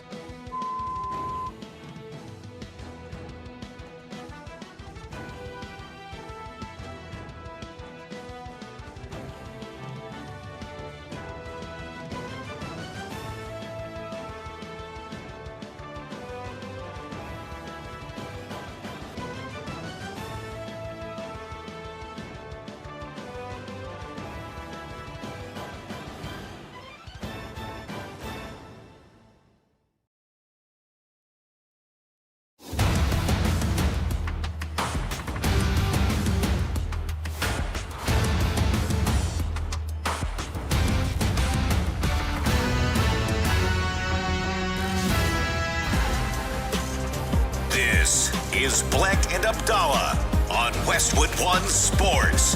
Here's Chris Bleck and Adam Abdalla. Joined this week by Sean Little. He's in for Abdalla as we hang out with you here on Westwood One Sports and the Westwood One Sports app. On a Wednesday, it's now time for Stock Watch with Raj as we go on out to Colorado, parts unknown. And the next question comes from the line of Raj Sharan with Westwood One. Please proceed. Please proceed. Hello, Raj. Hello, Bleck. Hello, Sean. It is time to dust off those portfolios. Sean, I have little doubt that, like every other time you're in on the show, you are going to wipe the floor with Bleck. I mean, you are going to dominate him with more veracity than my middle school soccer team did in between different games of kickball and all those other fun middle school activities. I have no doubt, Greg, Sean. It's soccer. It's soccer. It's just soccer. It's soccer. Okay, we're buying Raj, and your selling hate for stocks soccer here. on a day like today. This ain't it. Can't do this. We need to unite. I do not quantify this as hate. I quantify this as love for something that I absolutely adored when I was a child, like my stuffed animals. Okay, next up, first up, we're going to start in Stock Watch. All right, Sean, are you buying or selling stock in free agent LeBron James? Gotta buy. He's LeBron. He still play. Like, this is the thing we're forgetting about this whole, like, saga. Yes, it is LeBron watch number 10. I get it. He also still scores 23, 24 a night on 6 assists efficiently and can rebound and can ball handle. We're not talking about some chump that can't play anymore and happens to be the all-time leading scorer in the league. He could still play and contribute. So that's sometimes it gets lost in the conversation. LeBron can still bring a lot to the table on the floor. We know what he brings off. So yes, you should be interested. You should kick the tires on LeBron. Yeah, I'm gonna buy LeBron on Stock Watch, Raj, because what Sean was kind of pointing to is dead on. I mean, LeBron can still play, and if he's joining a title contending team, so a team that's already constructed to try and win a championship, that tells me LeBron is third, right? Like, he's your third star, your third piece. And boy, I don't think you could find anyone better in NBA history for your third best player than LeBron James. Because it's not only the aspect of he can still produce at the highest level, his mind is great. He is a great basketball mind. He's a great team player. He's able to set up his teammates. And if he is willing to take a lesser role and maybe less money to be a part of a championship team, you got to buy all of that stock. That's great stock. Now, Raj, if you were selling us LeBron as the number one, trying to take a team with no other stars to the championship, that passed. That was years ago. But if LeBron's your three, you got to buy all of that stock. All right, guys, next up on Stock Watch, the other big name. We haven't talked about him a lot over the last day with the news coming out of the Lakers. It is really his team now. Unquestioned. Are you buying or selling stock in Luka Doncic? Chris, the Lakers have been super active today. They're making trades. They're signing guys. They are building a team around Luka. Are you buying or selling the Luka Lakers? What does Luka's offseason look like? Is he watching the World Cup, smoking cigs and drinking beers and hanging out?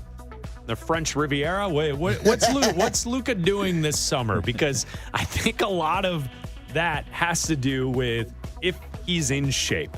If Luka's in shape, he's one of on the short list 3 best players in the world. He's got to be in shape, though. And I do think a games slender to get in shape, Chris. You play yourself in shape. Yeah, but with Luka, if it doesn't take early, it feels like he doesn't actually ever get into shape as the season goes. But when he showed up in that Laker uniform, in shape with that fresh tan from the Southern California sun, he looked like he could play, and he looked like a young, svelte Luka. If that's the case, I am buying Luka with the Lakers with this new setup. There's only 2 NBA MVP tickets I would print if you're a gambler. Number 1 is Victor. Number 2 is Luka. The numbers he's getting ready to put up, if he is in shape, which is key, I think he will come in ready to go. Yeah. He is going to put up enormous numbers on this Lakers squad. So I am, of course, buying stock in Luka. You got to remember, he's done nothing but dominate offensively since he's come into the league. The thing that gets him with the in shape and where his body is at is when we're in the Western Conference Finals and it's game 6 of a series and we're in the 4th quarter. That's when it's like, yeah, Luka just doesn't have enough to finish. But even early in those games, he's been a killer offensively. So if Luka's in shape, and I think he'll be ready to go. I am all in on Luka. He will be 1 or 2 in MVP voting this year. All right, guys, sometimes the best portfolios are companies you maybe don't even particularly like, but it's just a good value when it is trading at next to nothing. And that's this next stock. We had this a week ago on Stock Watch, and now here it is. And I mean, it's almost pennied out. So I have to ask you, Sean, are you willing to throw a few pennies out on some Brendan Sorsby stock? Oh my, did somebody stop the show and just replay the last segment? Yeah. I'm no penny stocks for me. I'm not buying Brendan Sorsby because he hasn't jumped out. He did not jump out at me in college. He now is an admitted gambler and has to deal with some of the stuff off the field. And he's essentially going to miss an entire football year and then try to come back and get ready to play in the NFL. Throughout the years, we've seen guys that take time off in the NFL. It might as well be 3 years in other sports. It is really difficult to take a full 12-month calendar year off of tackle football and show up and be ready to go and make an impact. So, no pennies, not even a few for me on Sorsby. Yeah, Raj, I am one of the few that, do you guys remember in 2020, during the pandemic, everyone's, hiding inside, wearing masks when they're outside, the whole thing. Scrubbing groceries? Yes, scrubbing everything that you bring into the house. I was someone that threw, I think it was exactly $17 on Dogecoin. You remember the Dogecoin? Of course, yeah, DOGE. Yeah, Raj, that has not materialized into anything. And I knew it at the time. I was like, hey, if this turns into something, I just want a lotto ticket. Why 17? Because I think I originally put in like 10, and then I bought 2 more, and then I bought 5 more type of thing. Like that's why. Like I made 3 For separate transactions. Yeah, that's how I got to 17. It wasn't like a lucky number or anything. I was like, yeah, just a little more. Why not? It's $2, like a cup of coffee. Like if it turns out to be something, boom. It's true. We've got yachts. We're buying mega yachts if that's the case. Well, guess what? Didn't take. I still have it. I think it's like worth like $38. That's what I say every time I buy a Powerball ticket. Yeah. So Raj, I'm selling hard on this. Want nothing to do with the Sorsby. Best of luck, kid. We'll see you for the draft next year. We'll see if you get drafted. I want nothing to do with it. All right, guys, next up on Stock Watch, he is back in Toronto where he gave us this all-timer. Kawhi is back north of the border in Canada. Bleck, are you buying or selling Kawhi Leonard as he makes his return to the Raptors? You know, I'm going to buy. I like this. I like what we saw from Kawhi at the end of last season. When James Harden was traded, Kawhi took more of an offensive role, and he was awesome. So I like that. I'm going to buy Kawhi Leonard. I think he still has something left to give, and in the Eastern Conference, who knows how this kind of shakes out. The Raptors might be like the third best team in the East when the offseason and free agency is all said and done. He played 65 games, played 32 minutes a night, scored 28 a night. There's still a lot of juice left in the tank for Kawhi. You pair him with Scotty Barnes, Jamal Shed, they are going to be a nightmare defensively. If he could pick that offensive side up where you need a bucket, you could just dump it off to Kawhi, let him go to work. Emmanuel quickly will be back. RJ Barrett was better as well. This team is very interesting in the Eastern Conference that is soft compared to the West. So I like the move for Kawhi. And it seems like that's where he wanted to go and go back to and make an impact. And he's willing to lock in and try to win some ball games. I like the move for Toronto. All right, guys. Next up. In Boston, the latest on Jaylen Brown is apparently the Celtics are shopping him. 8 to 10 teams are involved. Jaylen has not formally requested a trade. You know, we heard early on 4 first-round picks is what the Celtics were looking for. Nobody really has 4 first-round picks.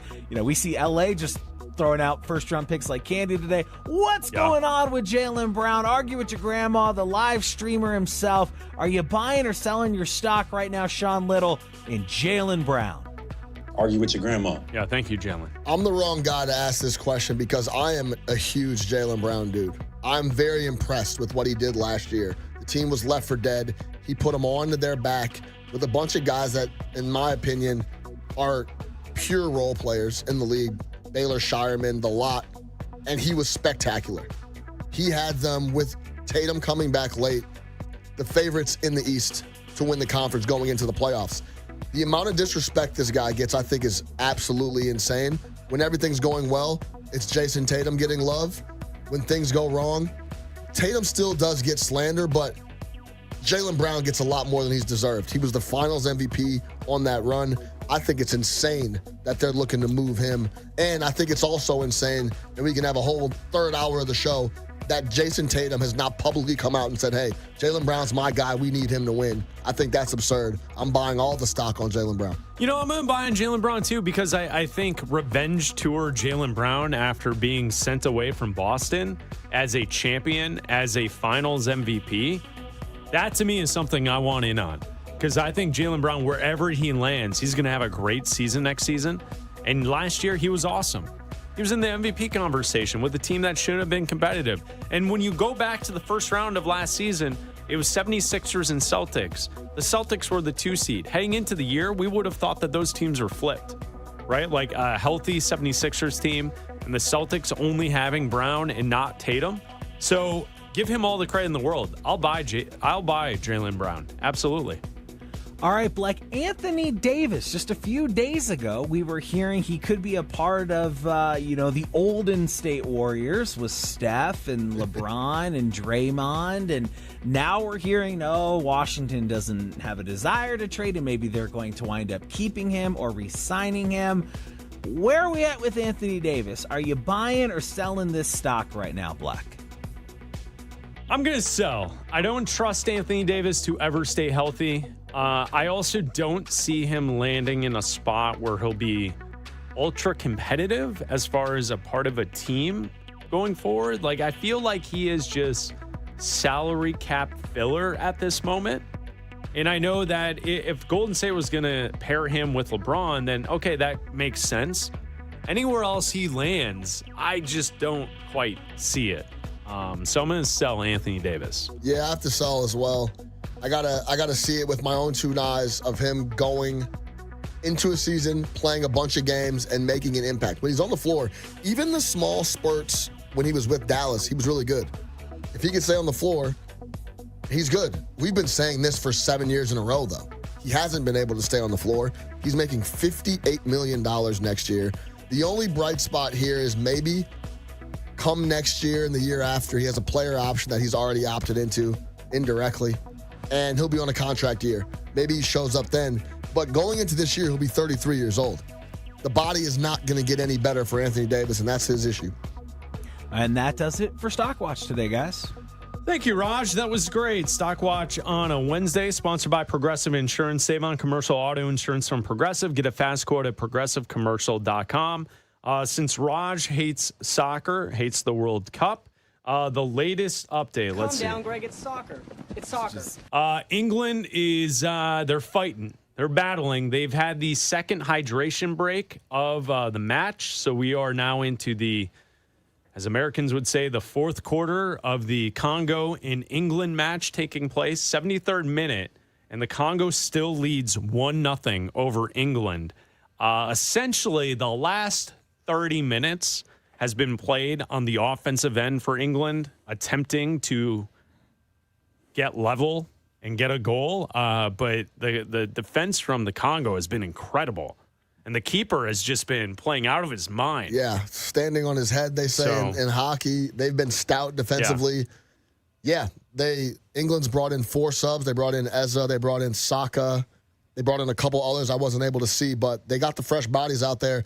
They're going to have to push the next 22 minutes, maybe, depending on how much extra time is added to get at least one goal to get to extra time. But sometimes in football and soccer, it just seems like it was already written. Like nothing. Yeah. Balls hit the post and deflections happen, and the ball just refuses to go in the net.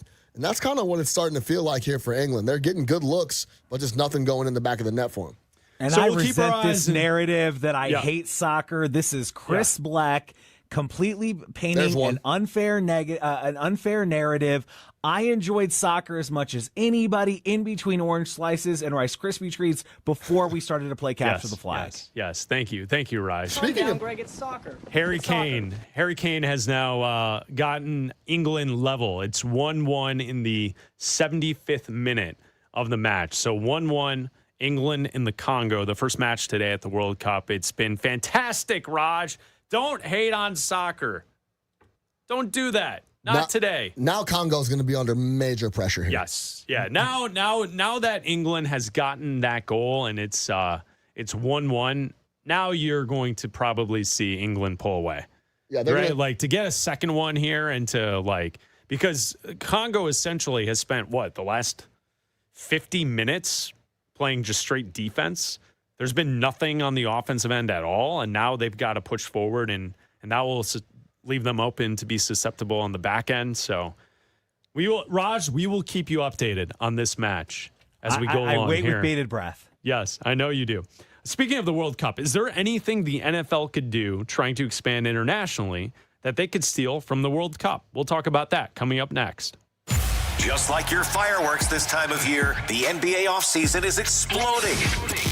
GMs are trading players while we're dealing the insight and answers you want to know. Which teams are setting themselves to pop off next season and which could die out quicker than a cheap firecracker.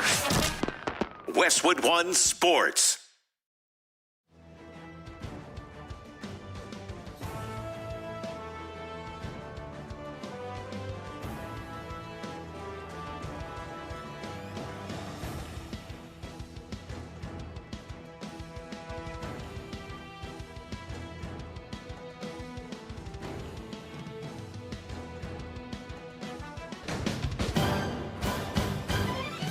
At the tone, the broadcast will begin in 4 minutes, 30 seconds.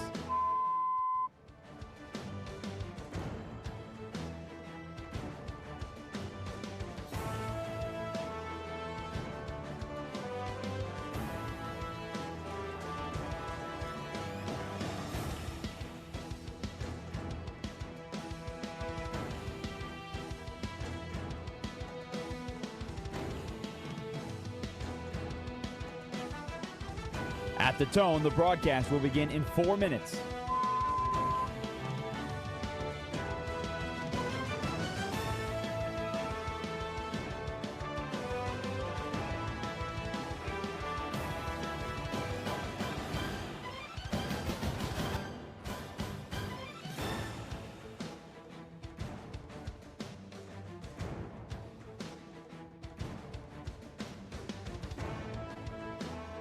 At the tone, the broadcast will begin in 3 minutes and 30 seconds.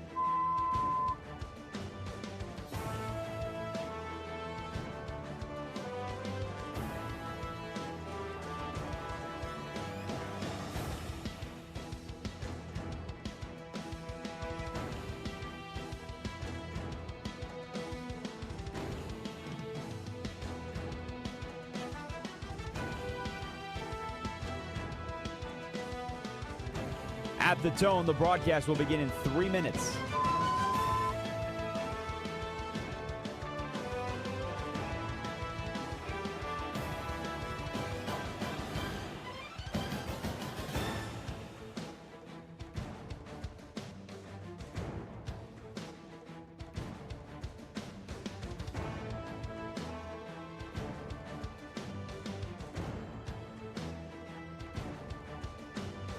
At the tone, the broadcast will begin in 2 minutes, 30 seconds.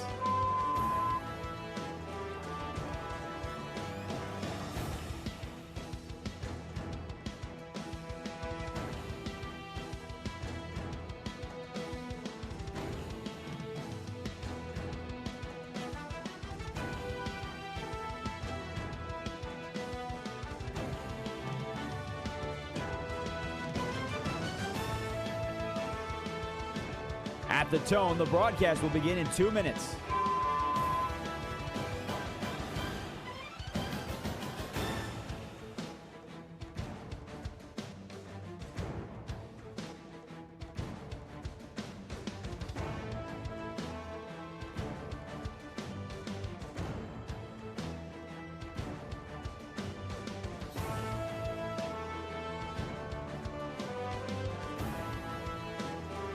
At the tone, the broadcast will begin in 1 minute, 30 seconds.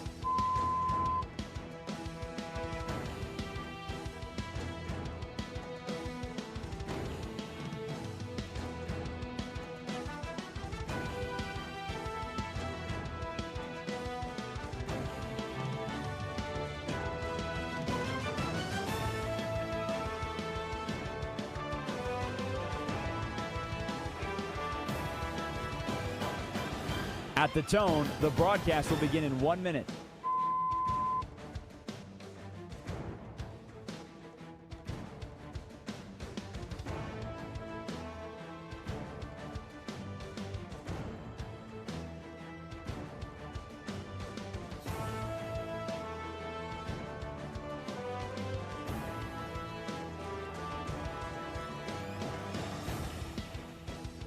Stations, this is your final time check. At the tone, the broadcast will begin in 30 seconds.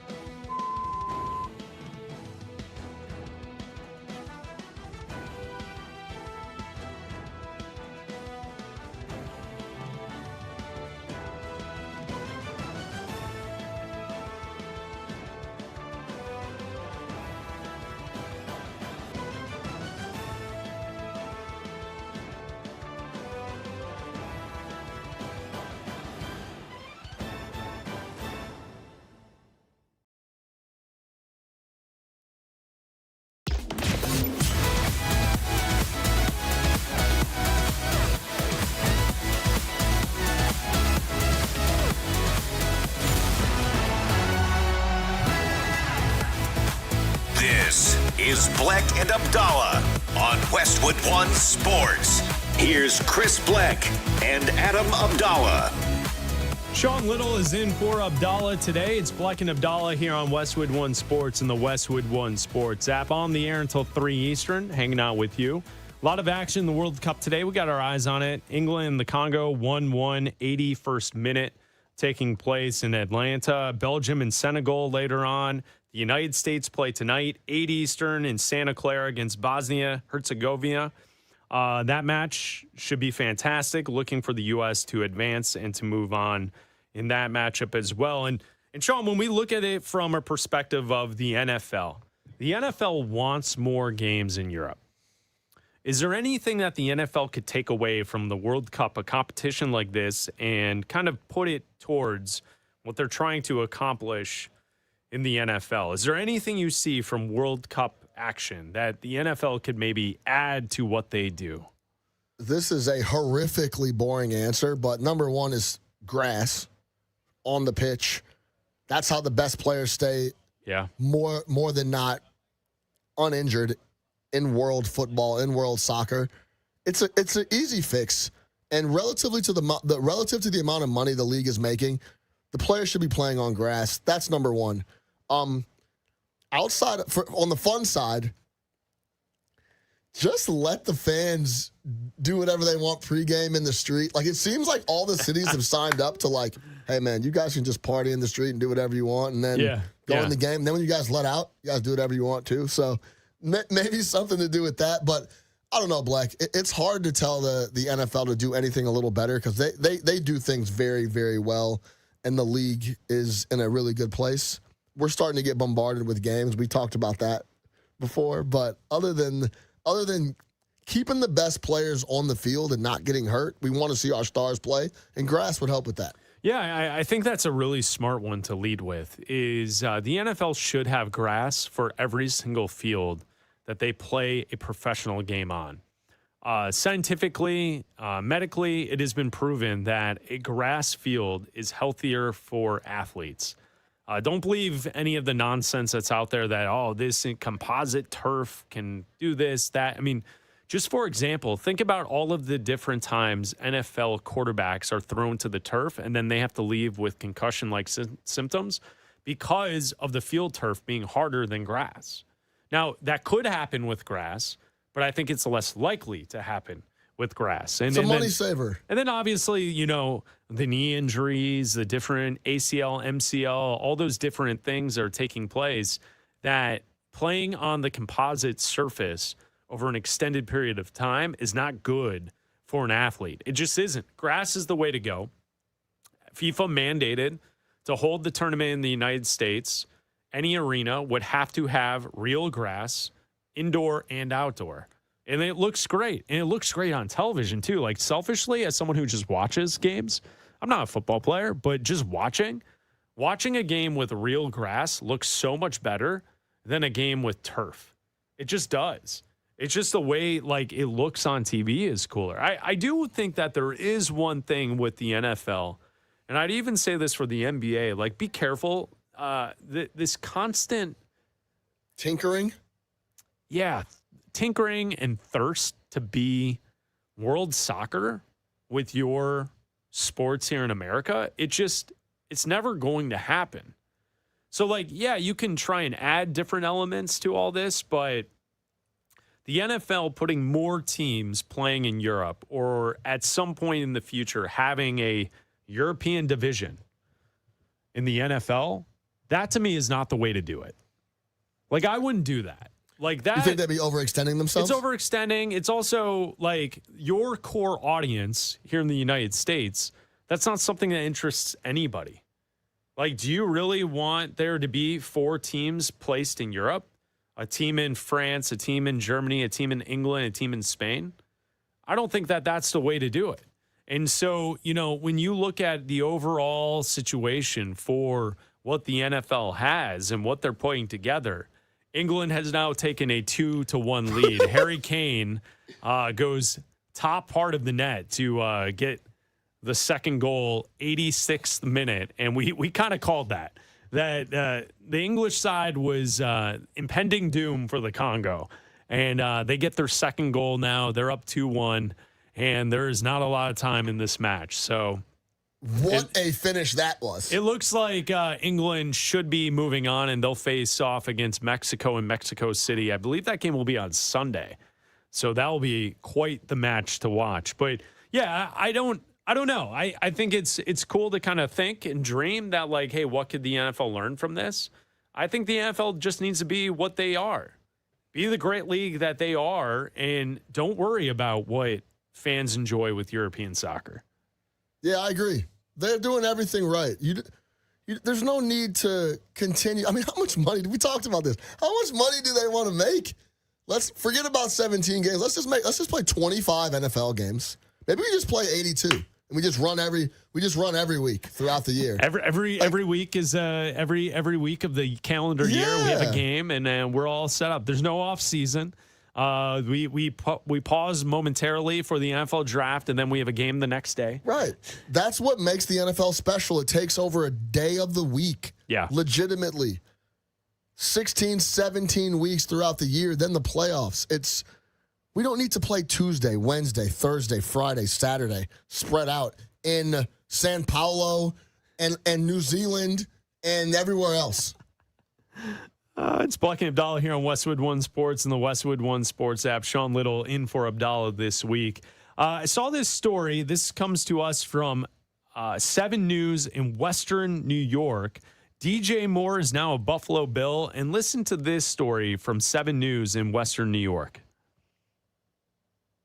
DJ Moore hasn't even played a game yet here in Western New York, but he's already scoring some big points with fans. The veteran wideout, who was acquired in a trade with the Chicago Bears this offseason, was recently shopping with his family at the Walden Galleria when he stopped into T-Shirt University. And once inside, he purchased every DJ Moore jersey T-shirt that the store had in stock. But this wasn't for himself. The 27 shirts totaled more than $1,200, and he told the store to give them away to fans for free. T-Shirt University even put a special tag on each shirt that says this shirt was paid for by DJ Moore. I stopped into the store today to speak with the assistant manager who witnessed this generous gesture. Tell him the price. He goes, okay, I'm buying it. And I'm like, what, do you know the guy I work for him? He's like, yeah, I work for him. He's kind of joking around. So he buys them. He goes, I'm going to leave them all here. If anybody comes, they want one, just tell them DJ Moore bought it for him. And then he walks out the door and he puts it back in and he goes, yeah, it's me. And he just walks away. And that was a very nice thing he did. So there you go. 7 News in Western New York. DJ Moore buys all the jerseys. The store. Hold on. The numbers don't make sense to me. There were only 27 in the store, and it cost how much? That's where I was going. Wait. He said $1,200? $1,200 for 27 jerseys? I mean, it is 2026, Bleck. You know. If you said jerseys, that would make more sense. But how expensive? How many shirts was it? 27. So 1,200 divided by 27 is 44 a shirt after tax. $45 for a jersey. That's probably cheap. Okay, all right. Jersey, thank Fanatics. Yeah, I guess so. All right, okay. $45. Yeah, listen, DJ Moore's a good dude. He is absolutely a good dude. Watching him play in Chicago for years, he was great. I just wish he would complete his routes.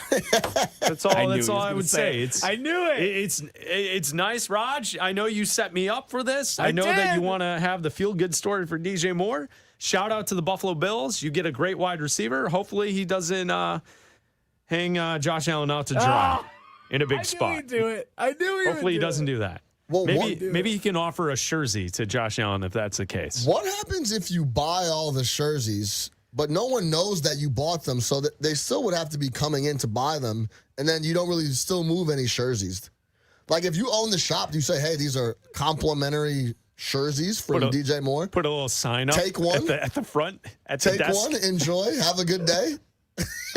Take a jersey, leave a jersey. Pass it along. I don't know. One per person. We'll update LeBron James and his free agent watch coming up next. This is Westwood One Sports.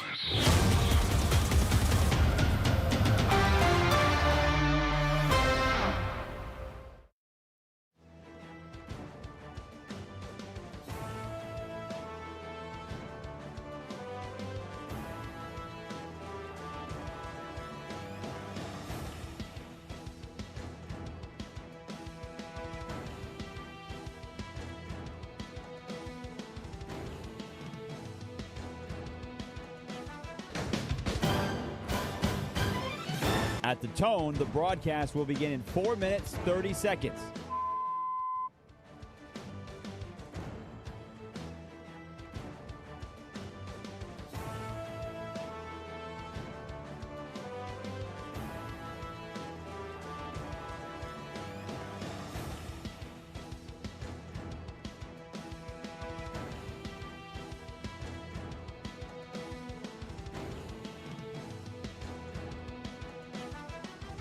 At the tone, the broadcast will begin in 4 minutes.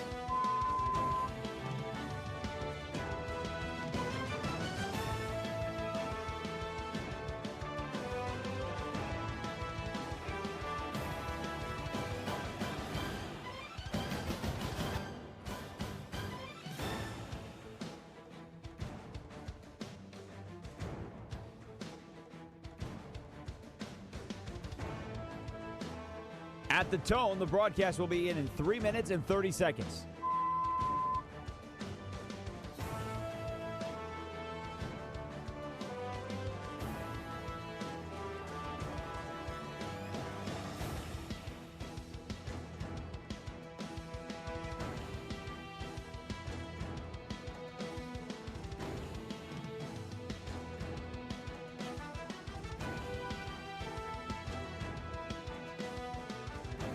At the tone, the broadcast will begin in 3 minutes.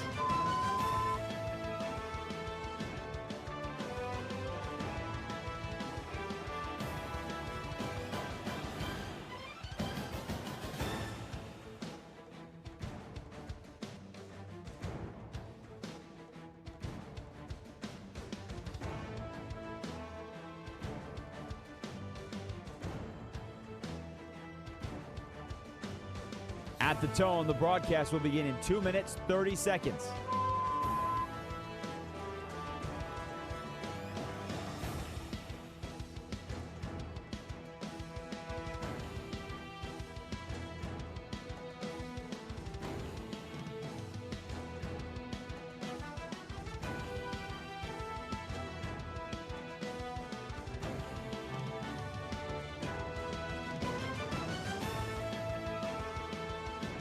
At the tone, the broadcast will begin in 2 minutes.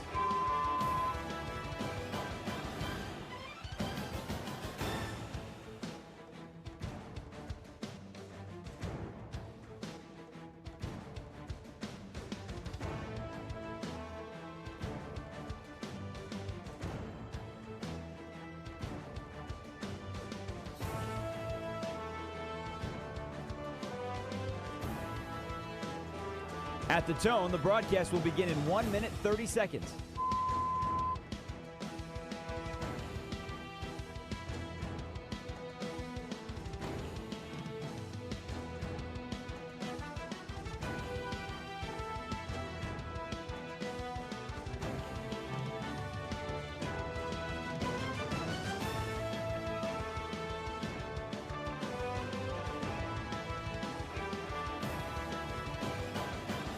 At the tone, the broadcast will begin in 1 minute.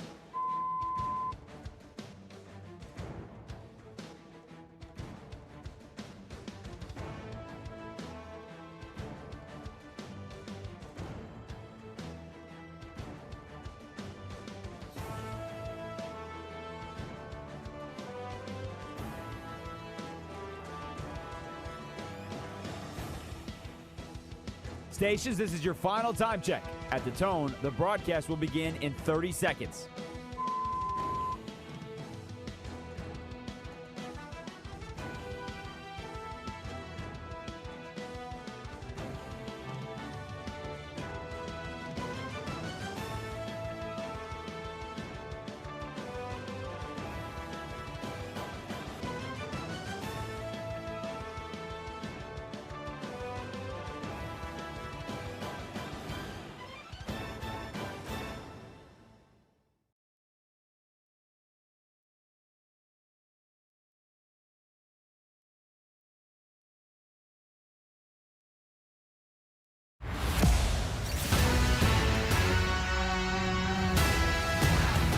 This is Bleck and Abdalla on Westwood One Sports. Here's Chris Bleck and Adam Abdalla. That's right. Bleck Abdalla on Westwood One Sports, the Westwood One Sports app, Sirius XM, Channel 375, and all of our great radio affiliates around the country. I'm Chris Bleck, joined by Sean Little today. He's in for Abdalla as we're hanging out with you until 3 Eastern right here on Westwood One Sports. And then the Jim Rome Show will take over at 3 Eastern. You can call or text the show at 310-840-4910. And Sean, as we sit here this afternoon, we still don't know where LeBron James will play this upcoming season. With that said, he told the Lakers yesterday he's moving on, and now he is going to take the time to decide on where LeBron James should go and play in this upcoming season. A lot of teams have been rumored. We thought that the Draymond Green declining of his player option to become a free agent was done in hopes of LeBron would sign there, and then also Draymond would re-up with the Golden State Warriors. We've seen reports of Cleveland. We've seen Miami.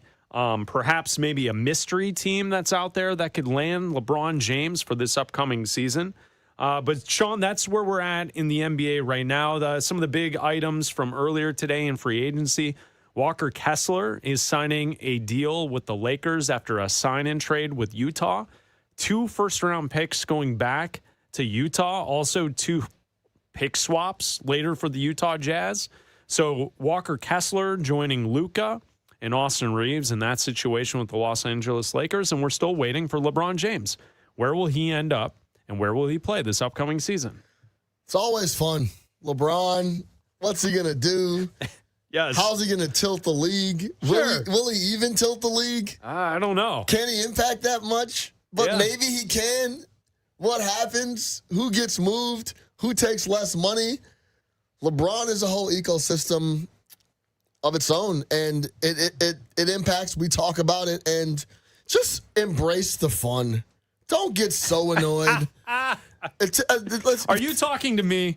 Are you saying directly me embrace it? And typically, your team's not involved. Like Bulls fans, who cares? He's not coming here.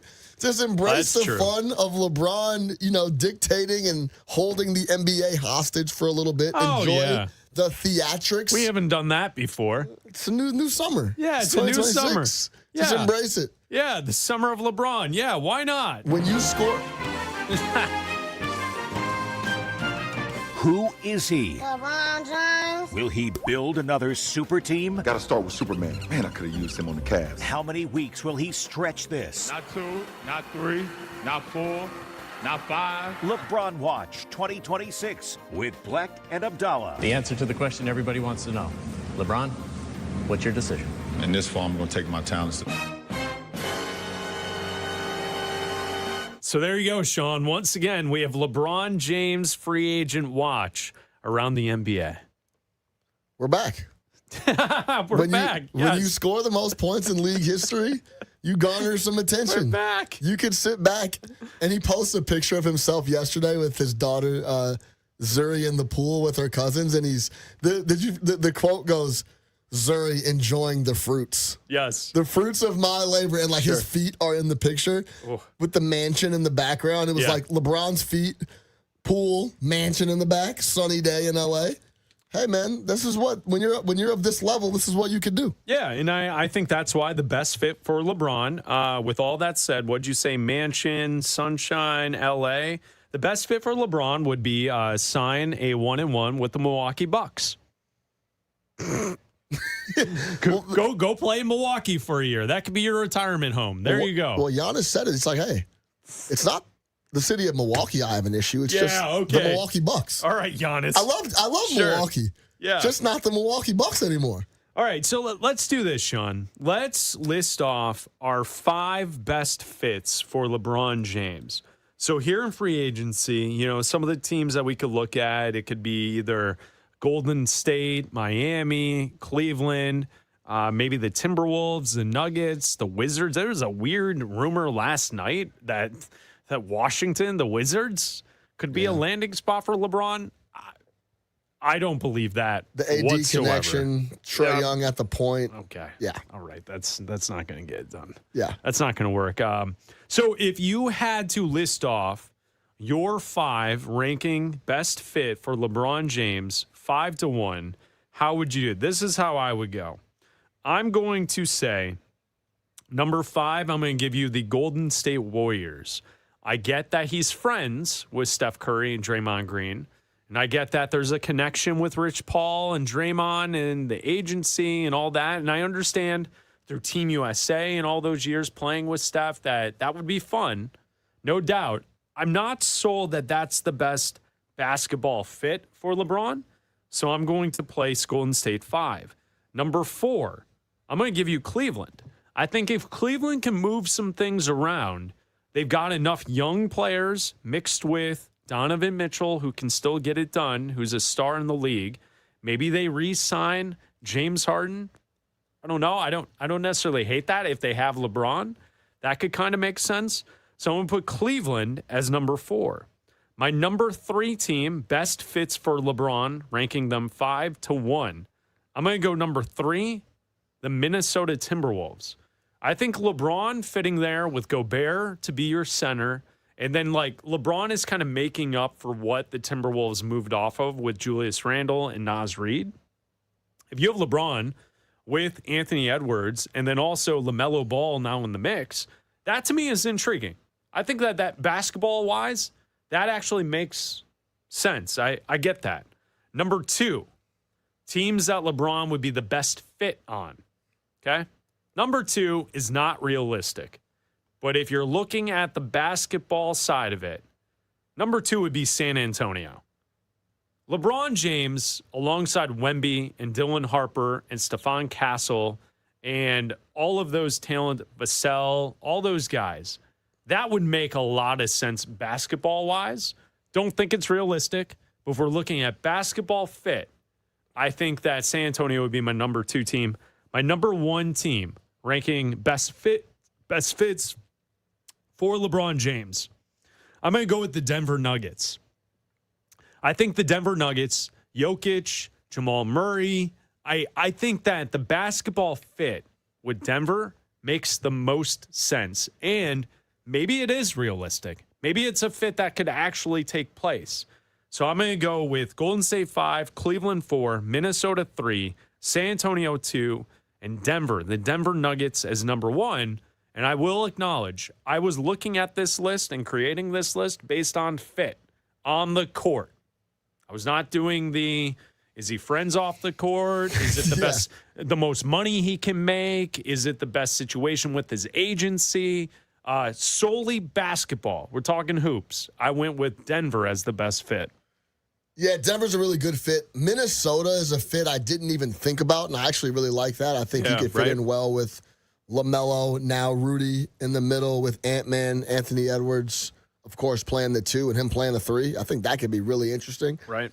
And the thing about LeBron getting older is the last, 4 or 5 years, the key was I need someone to soak up usage and handle the ball. The first guy that we thought was going to be able to do that for him in L.A. was Russell Westbrook. It's like, yo, Russell, you go ahead and just do all the work and soak up a ton of usage, handle the rock, and I'll help you do that. That didn't work out. Luka is the next guy. Just, hey, you go do all the grinder work. You handle the rock. You throw lobs. I'll help you out along the way. So, yeah, I do like that list. All right, for number 5 for me. Give it to me. The Lakers. Is there a chance? All right. You're right. Is there a chance LeBron goes, you know what? I'm mad at myself. That's good. Yeah. I changed my mind. Oh, you got Walker Kessler now? You got Walker Kessler. You got a couple guys like they can play D. I don't really want to move again, actually. I'll take $15 million and I'll go back to the Lake Show. Maybe this was all a ruse because remember, they got Bronny signed. He's still going to be there, maybe.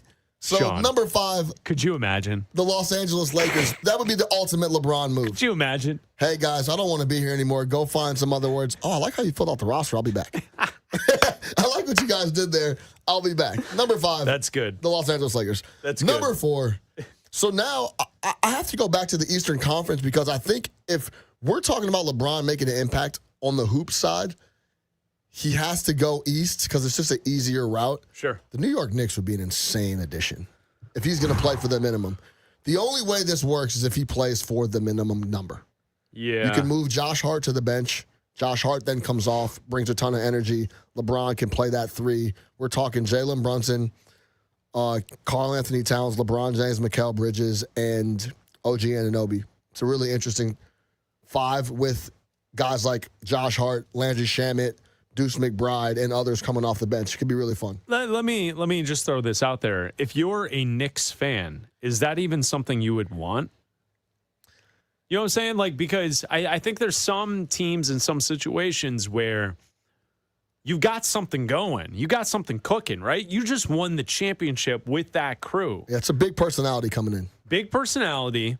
It's all about him. And then also you're now telling guys who contributed to a championship, you got to go sit on the bench, which Josh Hart seems like a great teammate. So he could probably be the type of guy that would say, hand up, yeah, like I'll sacrifice for the greater cause because now we have LeBron. But I would imagine most Knicks fans could probably get by with being like, yeah, we're good.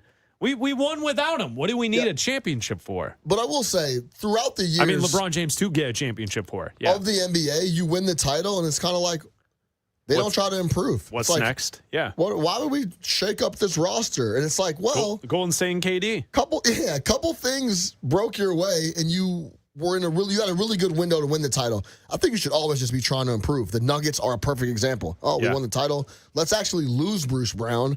Let's actually lose KCP and a couple other guys, and then we'll just be able to win the title again with Jokic, Jamal Murray, and the rest of the crew. So I think you always want to be trying to improve. I think a lot of teams in the NBA specifically fall into this guise of, we have the guys, we're good, we'll be ready to go, we're going to go back-to-back, why would we change anything? Always be trying to improve. So, number 3. Okay. Wherever Jaylen Brown goes.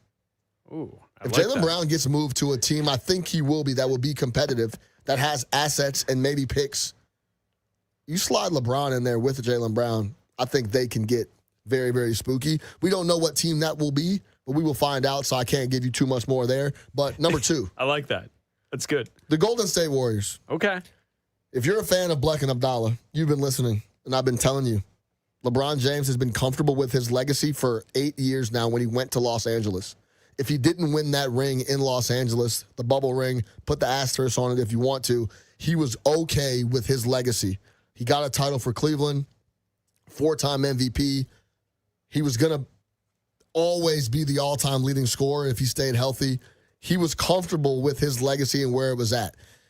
If that is still the case and he doesn't, and winning is 1A along with playing with his buddies and enjoying life, Golden State fits and crosses all those boxes. So that's number 2. Okay. And number 1 is Cleveland. He's on the east side of town. He's on the east side of the bracket. That's home. They have a really overall good roster that needs just a guy that can sincerely, mentally get those guys focused, change their mentality. Get a guy like Evan Mobley to go, like LeBron needs to go in there and change Evan Mobley's mentality, help James Harden handle the rock and close out games because that's not what he does. And Donovan Mitchell can fill it up. I thought the slander he was getting towards the end of the year was overdone. Cleveland number 1 if we're talking about basketball fit for LeBron James. Are you suggesting that James Harden is not the guy to get that out of players? James Harden is not the guy to get a guy that's not serious to turn become up the serious level. Yeah, right. That's for sure. Yeah. All right, so there you go. There's our list. Sean has Cleveland as the best basketball fit. I have Denver as the best basketball fit. I think both are viable options. Same with Golden State. Neither of us mentioned Miami. I don't think that's a good fit. I don't think that's a good fit with Giannis just getting over there. Yeah. I'm not a fan of that. The conversation yesterday about Washington, where the hell did that come from? I don't get that one either. Why would he go to the Wizards? He would really have to. Him and Anthony Davis's friendship and relationship would be a lot closer than I realized if he's going to go to Washington, because that'd be the only reason to do so. Yeah, and also when you bring in someone like AJ DeBonsa to be the face of the franchise going forward, why would you want him to be like behind the scenes? Like I guess here's where. If you're in a situation like San Antonio of the past, right, where you have Robinson, but then you draft Duncan, and then they both kind of coexist, like DeBonsa is going to be playing in the same court space as LeBron. And you want DeBonsa to have the ball in his hand to develop. So why would you bring in someone or chase someone like LeBron if you have someone like DeBonsa that you hope in 2, 3, 4 years he's a all NBA player, one of the stars of the league? You want that to start immediately. So I don't think I don't think that makes any sense at all. That's a weird rumor that was out there yesterday. But I think your pick of Cleveland makes a lot of sense. I think Denver makes a lot of sense. I think there's a lot of good options. It's Bleck Abdalla here on Westwood One Sports and the Westwood One Sports app. Sean Little is in for Abdalla today as we hang out here. Just to make sure it's on the books, on the record for Raj, England officially won their match. So England moves on. They will face Mexico in Mexico City for the round of 16. You want to talk about a match? Oh, boy. That's going to be scenes from that. That's going to be incredible. And as we go through here in the summer and we look forward to more World Cup matches, the U.S. plays tonight, and also we're talking a little hoops, we're always thinking about football. Each day we have the summer of football. I proclaim this the summer of Football! What the hell's going on out here? We're going to be here all day, baby. I like this kind of party. Only Brett Favre could do that. I don't care what you say. I'm just here so I won't get fined. Just keep matriculating the ball down the field, boys. We need a National Guard.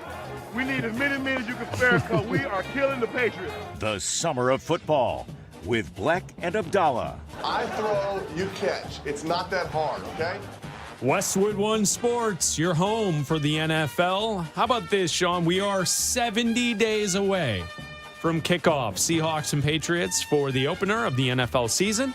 70 days away as we count down throughout the summer here on Bleck and Abdalla on Westwood One Sports. All right, today's topic for the summer of football. When we look at the two quarterbacks taken in the first round of last year's NFL draft, number 1 pick, Fernando Mendoza, and the 13th overall pick, quarterback Ty Simpson.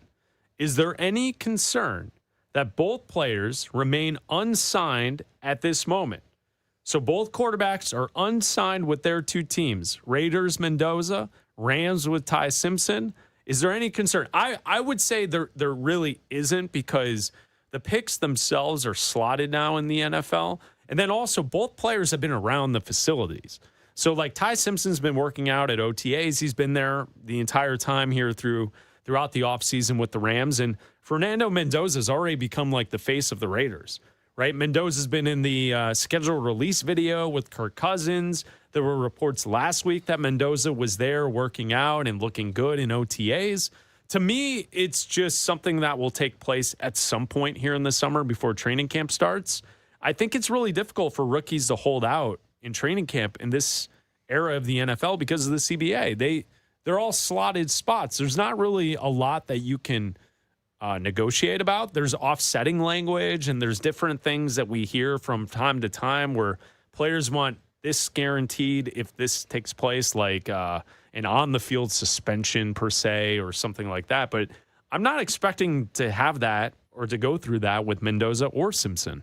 Yeah, the days of Sam Bradford coming out of Oklahoma and trying to negotiate close to $100 million deal are long gone, right? There's not very many things to go through in deals or in details to iron out. So, yeah, all semantics, really. This doesn't worry me or surprise me. Just trying to work out through, some small details. But, yeah, Mendoza's been all over everything. Kirk Cousins will he start week 1? We'll find out. That's interesting. But, yeah, this is a nothing burger for me. He should. Mendoza should start. Kirk Cousins starting week 1 doesn't make any sense for the Las Vegas Raiders. I'm sorry. You draft a quarterback number 1 overall who played in college. This isn't Ty Simpson going number 1 overall where you're worried that he only played X number of games and wasn't prepared. You're drafting a quarterback that played a lot of games in college. Played a lot of games at Cal and at Indiana. He's ready. So you know what? So this is my thing. It falls on the coach and the coaching staff. If you're the one on the day-to-day at camp watching him go through, is he struggling with cadence? Is he not ready? Right. Like, if he's not ready, protect him as much as you can. Because that's kind of why you added Kirk Cousins to the roster, right? Yeah. He's essentially a stepping stone, a punching bag for the first 6 weeks, no matter what happens. If they lose, if they're 2-6, yeah, go it's all out there Kirk's fault. Yeah, like this is what you're getting paid for. I think sometimes you Take know what some it is, hits, Bleck? man. Sometimes I think coaches feel the pressure of the outside of the media and the fans, and they're like, okay, you guys want Mendoza? Here he is. I told you. Basically, I'm telling you, he's not good enough, but you guys want him so bad. Here he is. You just got to soak that pressure up as a coach, and if he's not ready, don't put him out there. But if you feel like he can go, put him out there. Let's go. Yeah, I think that's, Kubiak is saying that that's the way they're going to handle it. I would just prepare the franchise for the guy that's going to be your quarterback for the next 10 to 15 years, Sure. right? But what I'm getting at, too, is like, I'm not saying sit him the whole year. Right. Sit him 4, 5, 6 weeks, whatever it is. Yeah, and I think that makes a lot of sense. So there you go, the summer of football. Day 70. How about that? Day 70. So the Bleck Abdalla Show, we will, I am off tomorrow and Friday. Mike Wickett will be in on the show in the next 2 days. So when we get back, we will be what? Days 64, 65? Yeah, like 10 or 11 Sundays left. Yeah, so we're counting down the days to the start of the NFL season. All right. Because we are off, I'm off on the next 2 days, Raj has prepared a quiz to celebrate America's 250th birthday. Sean and I will play the American 250 quiz with Raj, and that's coming up next. The second round of international soccer is now, and DraftKings has you covered for every single match. The DraftKings app is now available in all 50 states and includes all markets, bringing the game straight to your fingertips wherever you are. New DraftKings customers sign up with code BNA26, spend $5 to get $200 in rewards within 21 days.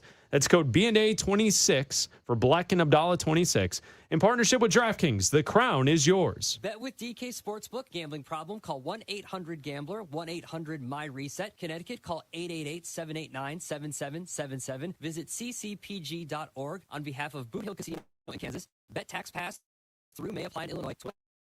21 plus, void in Canada. Event contract trading with DraftKings. Predictions involve risks of loss. Availability varies.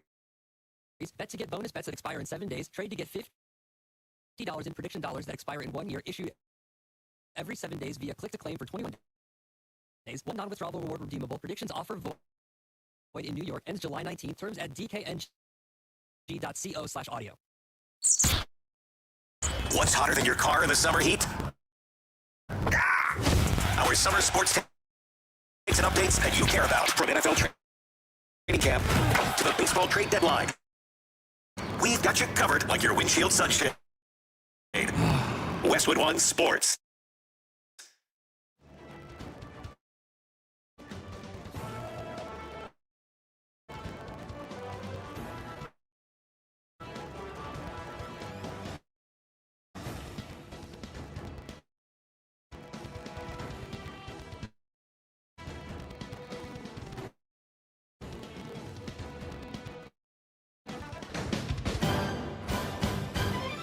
At the tone, the broadcast will begin in 4 minutes, 30 seconds.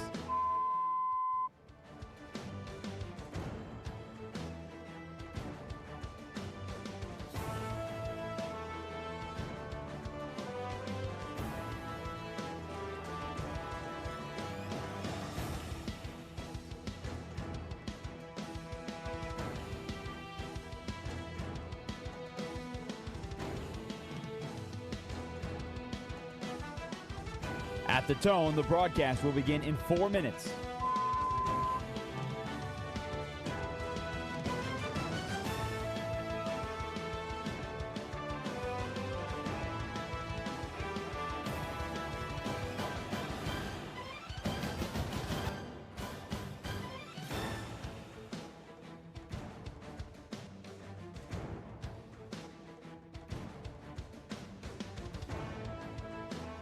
At the tone, the broadcast will begin in 3 minutes and 30 seconds.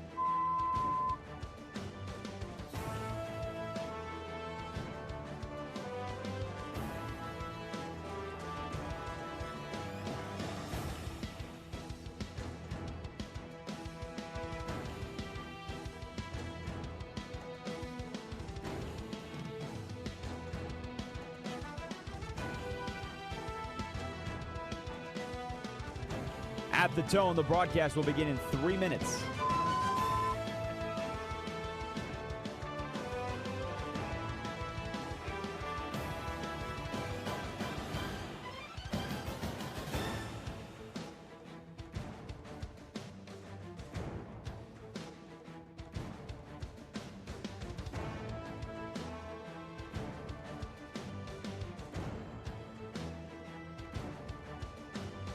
At the tone, the broadcast will begin in 2 minutes, 30 seconds.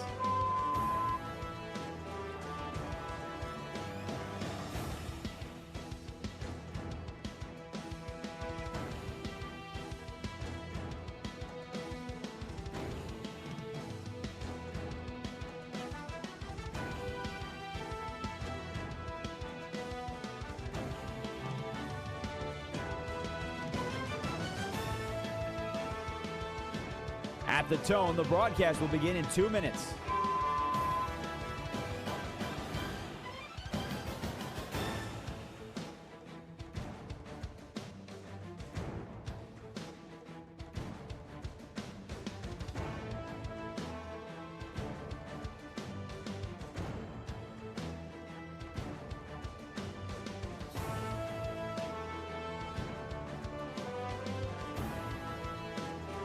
At the tone, the broadcast will begin in 1 minute, 30 seconds.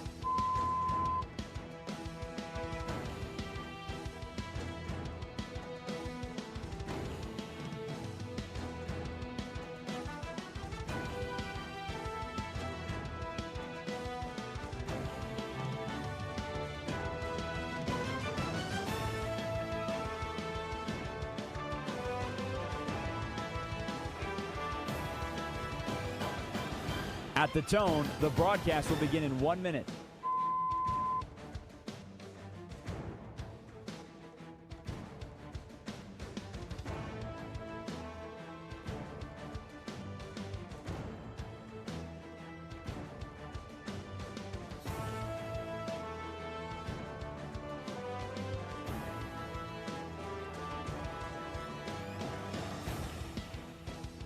Stations, this is your final time check. At the tone, the broadcast will begin in 30 seconds.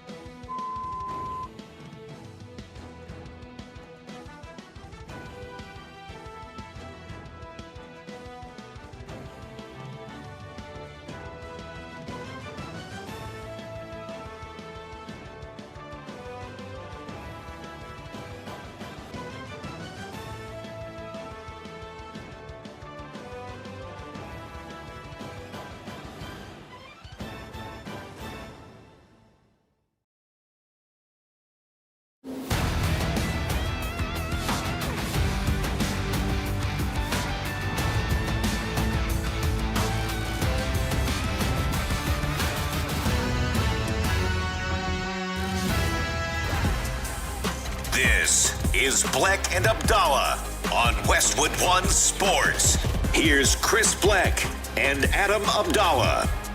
Sean Little is in today for Abdalla. It's Bleck and Abdalla here on Westwood One Sports and the Westwood One Sports app. So the 4th of July is on Saturday, so it'll be the 250th birthday for America. And you know, I know we're a couple days early, Sean, but the next 2 days, Mike Wickett has you covered here on the Bleck and Abdalla show. He's going to do a great job, and he always does when he fills in on the show. But I won't be here the next 2 days. So I thought, hey, why don't we, before we head out for the holiday weekend, I want to test our knowledge on how much we know about this great country. America, right? The U.S. of A. Big match tonight in the World Cup for the U.S. Hopefully they win. So Raj cooked up the America 250 quiz for Sean and I to go through. I'm actually nervous for this. You ready for this, Raj? Here we go. All right, fellas, I'm feeling very patriotic. So we've got the America 250. I've got my flags here. If you're looking on YouTube at Bleck and Abdalla Look at Raj show. on YouTube, on Bleck and Abdalla show on YouTube. He's got flags in his studio. He's waving the flags around. Just take these home for the 7 p.m. kickoff, Raj. Are those for? Can you put those in your yard? Where yeah, are those I think from? these are the type that you like put in your yard. Yeah, I think so. Yeah, feeling very patriotic. All right, so here's what we're gonna do, guys, for our America 250 quiz. I will ask one of you a question. If the other doesn't know it, the other has an opportunity to steal. Full disclosure, these are not easy. I tested these last night with my wife. She got 2 of them. All right. We are looking at a poker. She got 2 of the 10. By the way, we have a bonus question at the end. I should set the stage for that. We have we have 10 questions. All right. It is a potpourri of different topics of Americana. Sure. We're talking pop culture. We're talking American history. Yes. All sorts of good, fun stuff that represent what it means to be a good old-fashioned member of the US of A. You guys ready to get started? That's right. You know who's down for that? Jackson Dart. He's down. What's up, Jackson? Fireworks are we going are off, and we're ready to go with our America 250 quiz, and we are going to start with our good friend, our guest today, Sean Little. Sean, you ready? I think so. All right, Sean. 17 of our 50 states here in the United States of America have an official sport. 4 of those states share the same sport. Can you name either the sport, or excuse me, can you name the sport or any of the 4 states that it shares? Can you repeat the question? 17 states here in America have an official sport. 4 of those 17 have the same sport. What's the sport? And name me any of the 4 states. Okay. It is the sport has to be baseball. Yeah. Because it's one of those things back in the day when they made things official, and then it's the old pastime. Somebody got baseball. Yeah. And Georgia is one of the states. Ooh, Georgia. That is incorrect. Chris Bleck, your opportunity to steal. Which part of it is incorrect? They were both incorrect. Oh, wow. I wrote down baseball, and I started writing down states next to it to steal. Yeah. I wrote down New York. I was like, baseball, New York, that makes a lot of... Okay. What? Wow, baseball's off the table. Okay. Official sport. I'm going to give to you... I'm going to say... Oh, I think I might know. This is tough. I'm going to say golf. And I'm going to say Florida. I'm going to say California. You're so laughing at me. I'm going to say New York. I'm going to add them to the list as well. Where else are they? That is incorrect, fellas. The correct answer was rodeo, which is the official state sport of Montana, South Dakota, Texas, and Wyoming. Of note, while I did my research, some other official sports include dog mushing, which is the official sport of Alaska. Pack burro racing is the official sport of yours truly here in parts unknown in Colorado.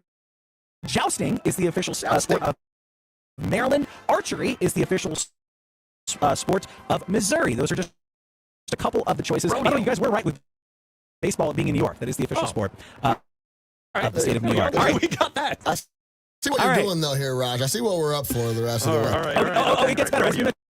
This is a potpourri of Americana. Yes, and what's more American than going to the movies? Chris Bleck. Oh, yes. What is the all-time leader in domestic box office adjusted for inflation?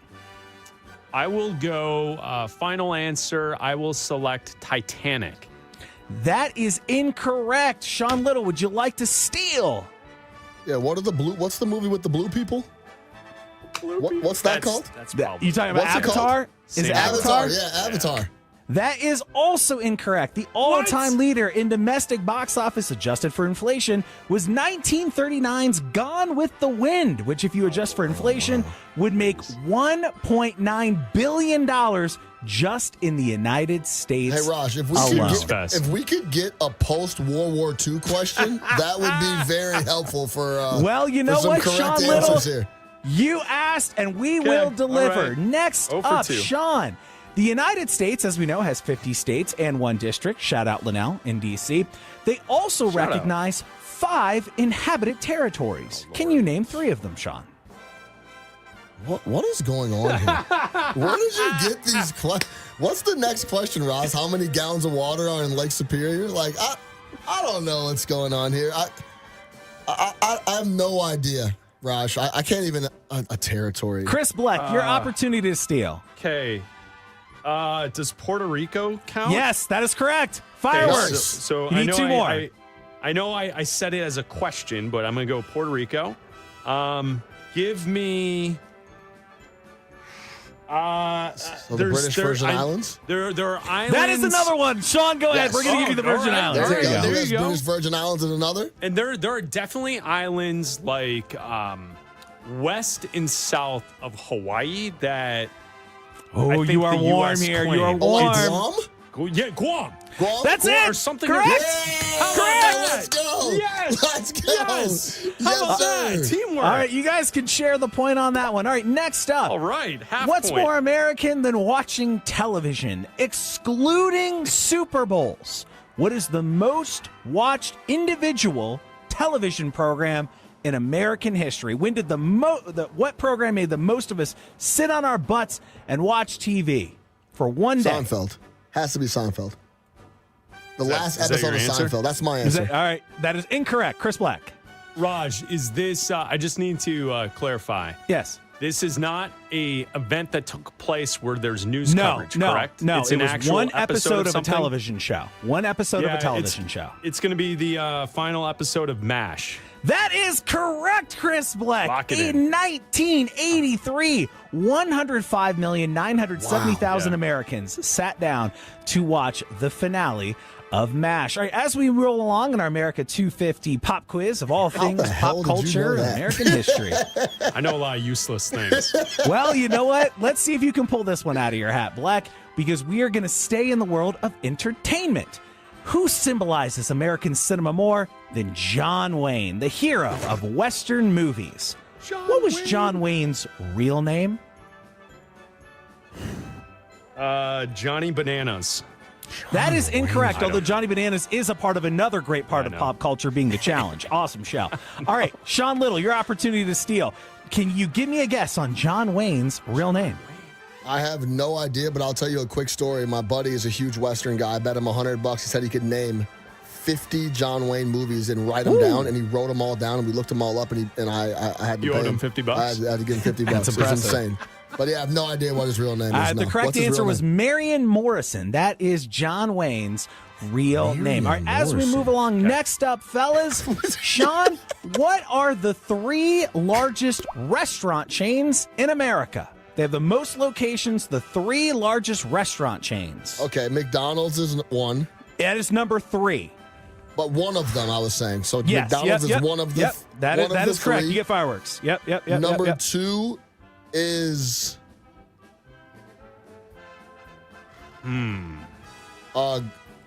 Golden Corral. No, what's the Golden Barrel? No. Chris Black, your opportunity to steal. The Golden Corral. All right, I'm going to take a guess here. Let's go. Obviously, it's McDonald's. Yeah. Does Starbucks count as a yes, restaurant? it does. That is number 2. Yeah, that is number 2. Starbucks is number 2. That was sharp.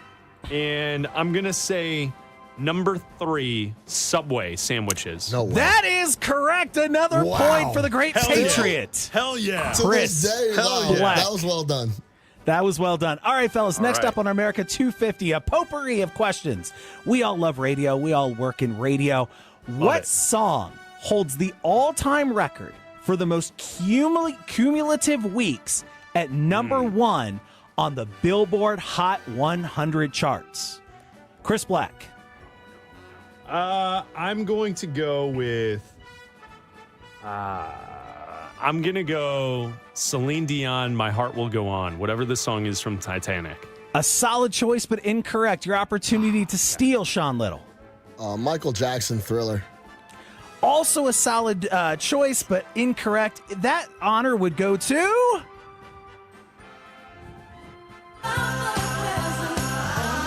Mariah Carey, no! Christmas! Wow.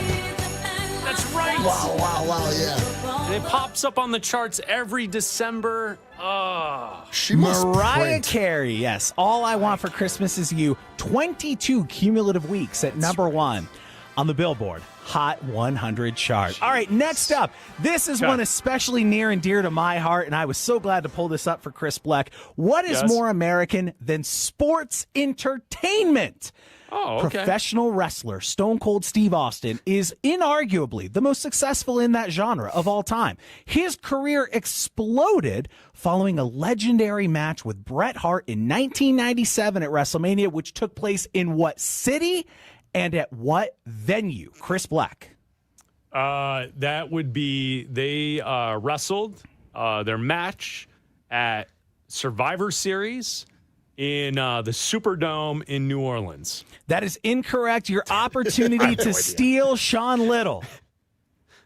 WrestleMania 17 in Philadelphia at the Vet. That is also incorrect. The correct answer was WrestleMania 13 at the Rosemont Horizon in Rosemont, Illinois. It was here. Wow, okay. Is where that took place. All right. All right, next question. How many more do we have left, Raj? We got 2 more in our bonus. 2 more. All right. Okay, here we go. What's more American than Disney? The Walt Disney Company. That's true. The face of Disney is Mickey Mouse. But that was not the original name that Walt Disney had for Mickey Mouse. Yeah. What was the original name that Walt Disney planned to name Mickey Mouse? Sean Little. Mickey Rat. Is it Mickey Rat? That's great. It was not Mickey Rat. Your opportunity to steal, Chris Black. Can I steal? Is it? I'm going to go with Steamboat Willie. That was what I thought it was, actually. It's incorrect. Steamboat Willie is the first appearance of Mickey Mouse. He was originally going to be named Mortimer Mouse. Walt Disney's wife did not like the name, suggested Mickey. Shout They out to her. later Yeah, used thank goodness for Mortimer her. as a different character. Okay, The we lesson have there, one. always listen to your wife. There you go. We have one question to go, and then we have our bonus question. All right, here we go. Sean Little, what state has twice as many cows as people? Wow. So it's not Texas. I know they have a lot of cattle down there. I'm gonna go Kansas. That is incorrect. Your opportunity to steal, Chris Black. I will go with Wyoming. Also incorrect. Solid choices. I can't believe neither of you guys went with this. You've South probably Dakota. never watched Yellowstone. It is Montana. Oh, Montana. All right. I was close, Raj. Yeah, You were you're right close. next door. You were close. Right Okay, next so door. following our 10 questions, Chris 10 Black is in a solid lead. However, our bonus question is so difficult, yet guessable, that you can take the competition with a Steal. correct answer here. Yes. All right, here we go. In 2004, the great state of Kansas overturned a 99-year ban preventing what 2 foods from being served together in a restaurant? Can you name either of the 2 foods that were illegal to be sold with each other in Kansas? Chris Black. I'm going to go with. I'm going to go eggs and bacon. That is incorrect. Sean My Little, final your answer. opportunity to steal and win the Bacon and game eggs if is you like can the most name American thing. That's why I was thinking, Either like, why would they have food. why? a One of them is 99-year ban. One of them is beans. Okay, beans. The other is Beans. lettuce. Beans Those and are lettuce. both Lettuce. incorrect, unfortunately. In 1905, a bizarre law was put in place to aim to reduce indulgence and promote modesty, which made in the state of Kansas cherry pie and ice cream to be illegal to be America. sold with man, yeah. each Yeah, you other. were on the right track, There you actually, go, Black. fellas. That is All your right. America Thank you, 250 Raj. That was pop awesome, quiz. Raj. Thank you. Raj, great job. Love the flags. If you're watching along on YouTube, shout out to Raj. Bleck Abdalla, sponsored by Progressive Insurance, protecting your business vehicles 24/7. See if you can save at progressivecommercial.com. How far will the U.S. men's national team advance in this year's World Cup? We'll talk about that next. We know you're jonesing for some football just like we are. And yes, we're counting. NFL training camps begin opening in 21 days. Your home for the NFL. Westwood One Sports.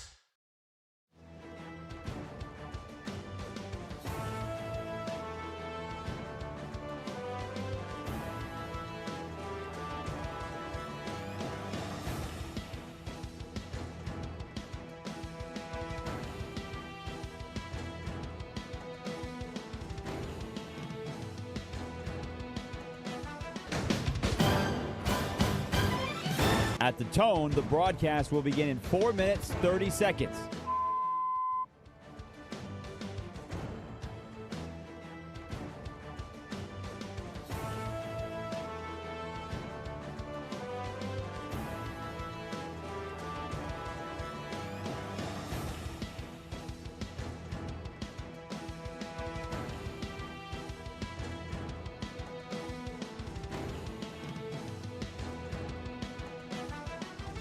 At the tone, the broadcast will begin in 4 minutes.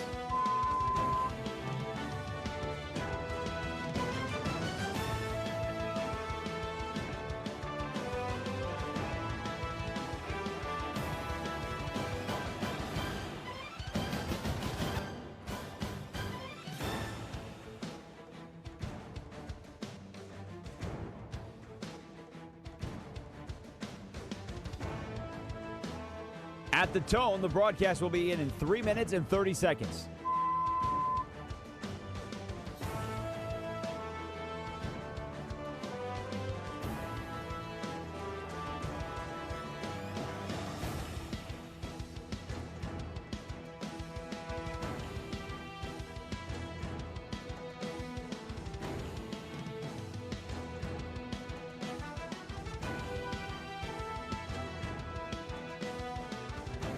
At the tone, the broadcast will begin in 3 minutes.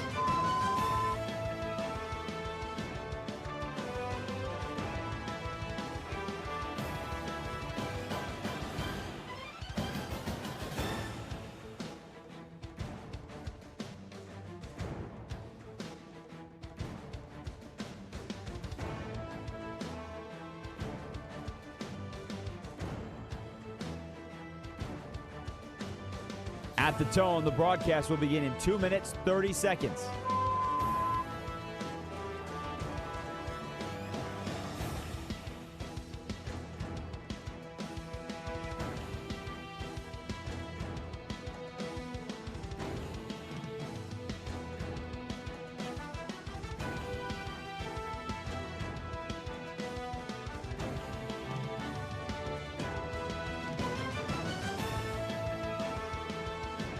At the tone, the broadcast will begin in 2 minutes.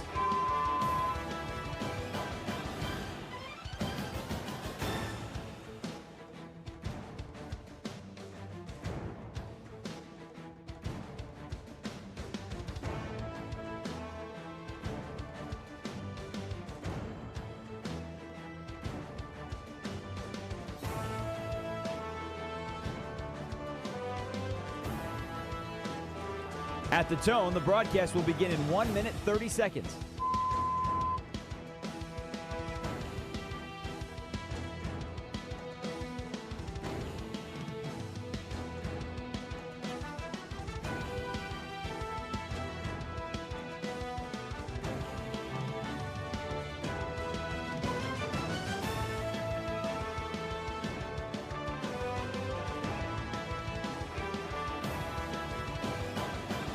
At the tone, the broadcast will begin in 1 minute.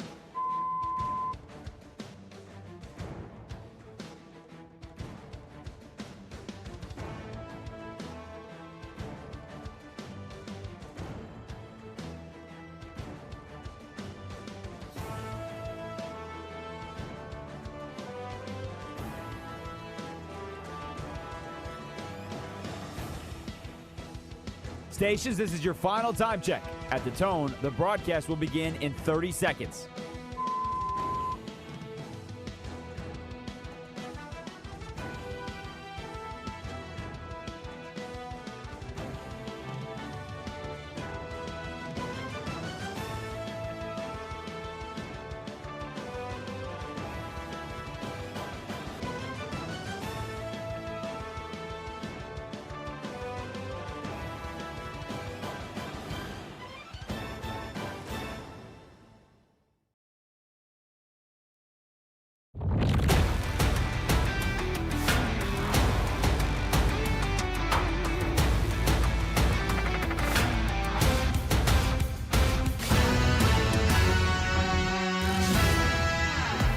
This is Bleck and Abdalla on Westwood One Sports. Here's Chris Bleck and Adam Abdalla. Make sure you check out the podcasts of the Bleck and Abdalla Show on Apple and on Spotify. And also, you can always like and subscribe to our YouTube channel, Bleck and Abdalla Show. Thank you to Raj and Roy for producing today's show. The Jim Rome Show is coming up in about 10 minutes right here on Westwood One Sports. Mike Wickett will be in for me the next 2 days, Thursday and Friday. So make sure you listen to Mike and hang out with us here on the Bleck Abdalla Show over the 4th of July holiday weekend. And Sean Little, thank you for filling in for Abdalla the last couple of days. It's been a lot of fun. Much love. I appreciate you guys having me. Tons of fun, tons of stuff to talk about. It's the summer in Chicago, man. We're having a good time. Thank you, everybody, for listening and showing love. It's the best. And I think for people who don't get a chance to experience summertime Shy, living in Chicago, it's a great city, world-class city. I'm proud to be from this part of the country and to broadcast from here each and every day. But really, Chicago in the summer is on a different level. That's why we put up with the winters and the wind and the rain and the snow and all the crap we deal with throughout the year, because you want to be in Chicago in the summer. This is the spot. This is the spot to be. No question. It's a very practical, livable place to be. And, that's why you deal with the nonsense. And then the summertime is the summertime. All right. So earlier today in the World Cup, England survived. They win against the Congo 2-1. So they advance to the round of 16. Belgium and Senegal will be kicking off in about an hour and 10 minutes. The winner of that matchup will be the team that, if the U.S. can win tonight against Bosnia, that would be the team that the U.S. would face. So tonight, Santa Clara, the match is at 8 Eastern. The U.S. on home soil in the round of 32. Sean, when you look at just the large-scale conversation about this team right now in this World Cup, how far do you think they can actually go? I mean, they're big-time favorites tonight against Bosnia.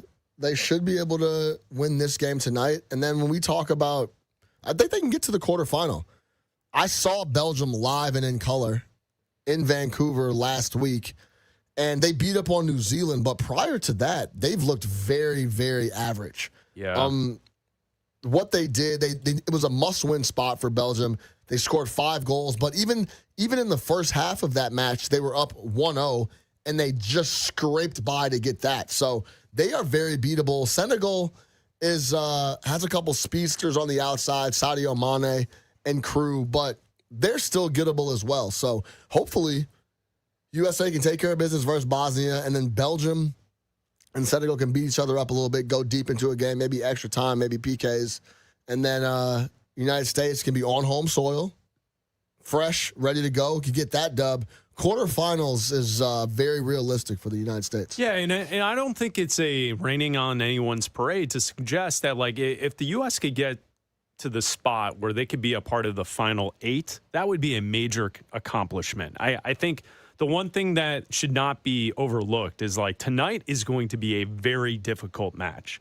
Now, if the U.S. show up tonight and they look the way they did in the first half against Paraguay, then maybe our expectations need to be readjusted, and maybe this team can accomplish some really cool stuff here in the next month. But, you have Spain that's kind of lurking out there. If you can win 2 matches, you're going to go up against the Spaniards, and they are probably, by most people's opinions, the second best team in the tournament. But if you get there, it's who cares? Yeah, no, of course. Unload, if you can get to the final 8 and play Spain, then hell, that would be so cool. That event alone would be a mega cool thing to kind of see and to see how it plays out. So, I'm expecting them to win tonight. I don't think it's going to be easy. This team also really, I get in the final game of the group stage, they faced some adversity, but they also didn't play 9 of their players. So they really haven't faced adversity with their full squad out there. So I want to see how they respond to that if they get down early, if they have to score late, how that looks. So tonight is the match, and we'll all be watching. Can't wait to support the U.S. men's national team. Sean, again, thank you so much for filling in the last 3 days. We really appreciate it. The Bleck Abdalla Show, we will be back together next Monday. Mike Wickett will be filling in for us the next 2 days. So enjoy Mike's show, and also enjoy the holiday weekend as well. The Jim Rome Show is coming up next right here on Westwood One Sports. This is Westwood One Sports.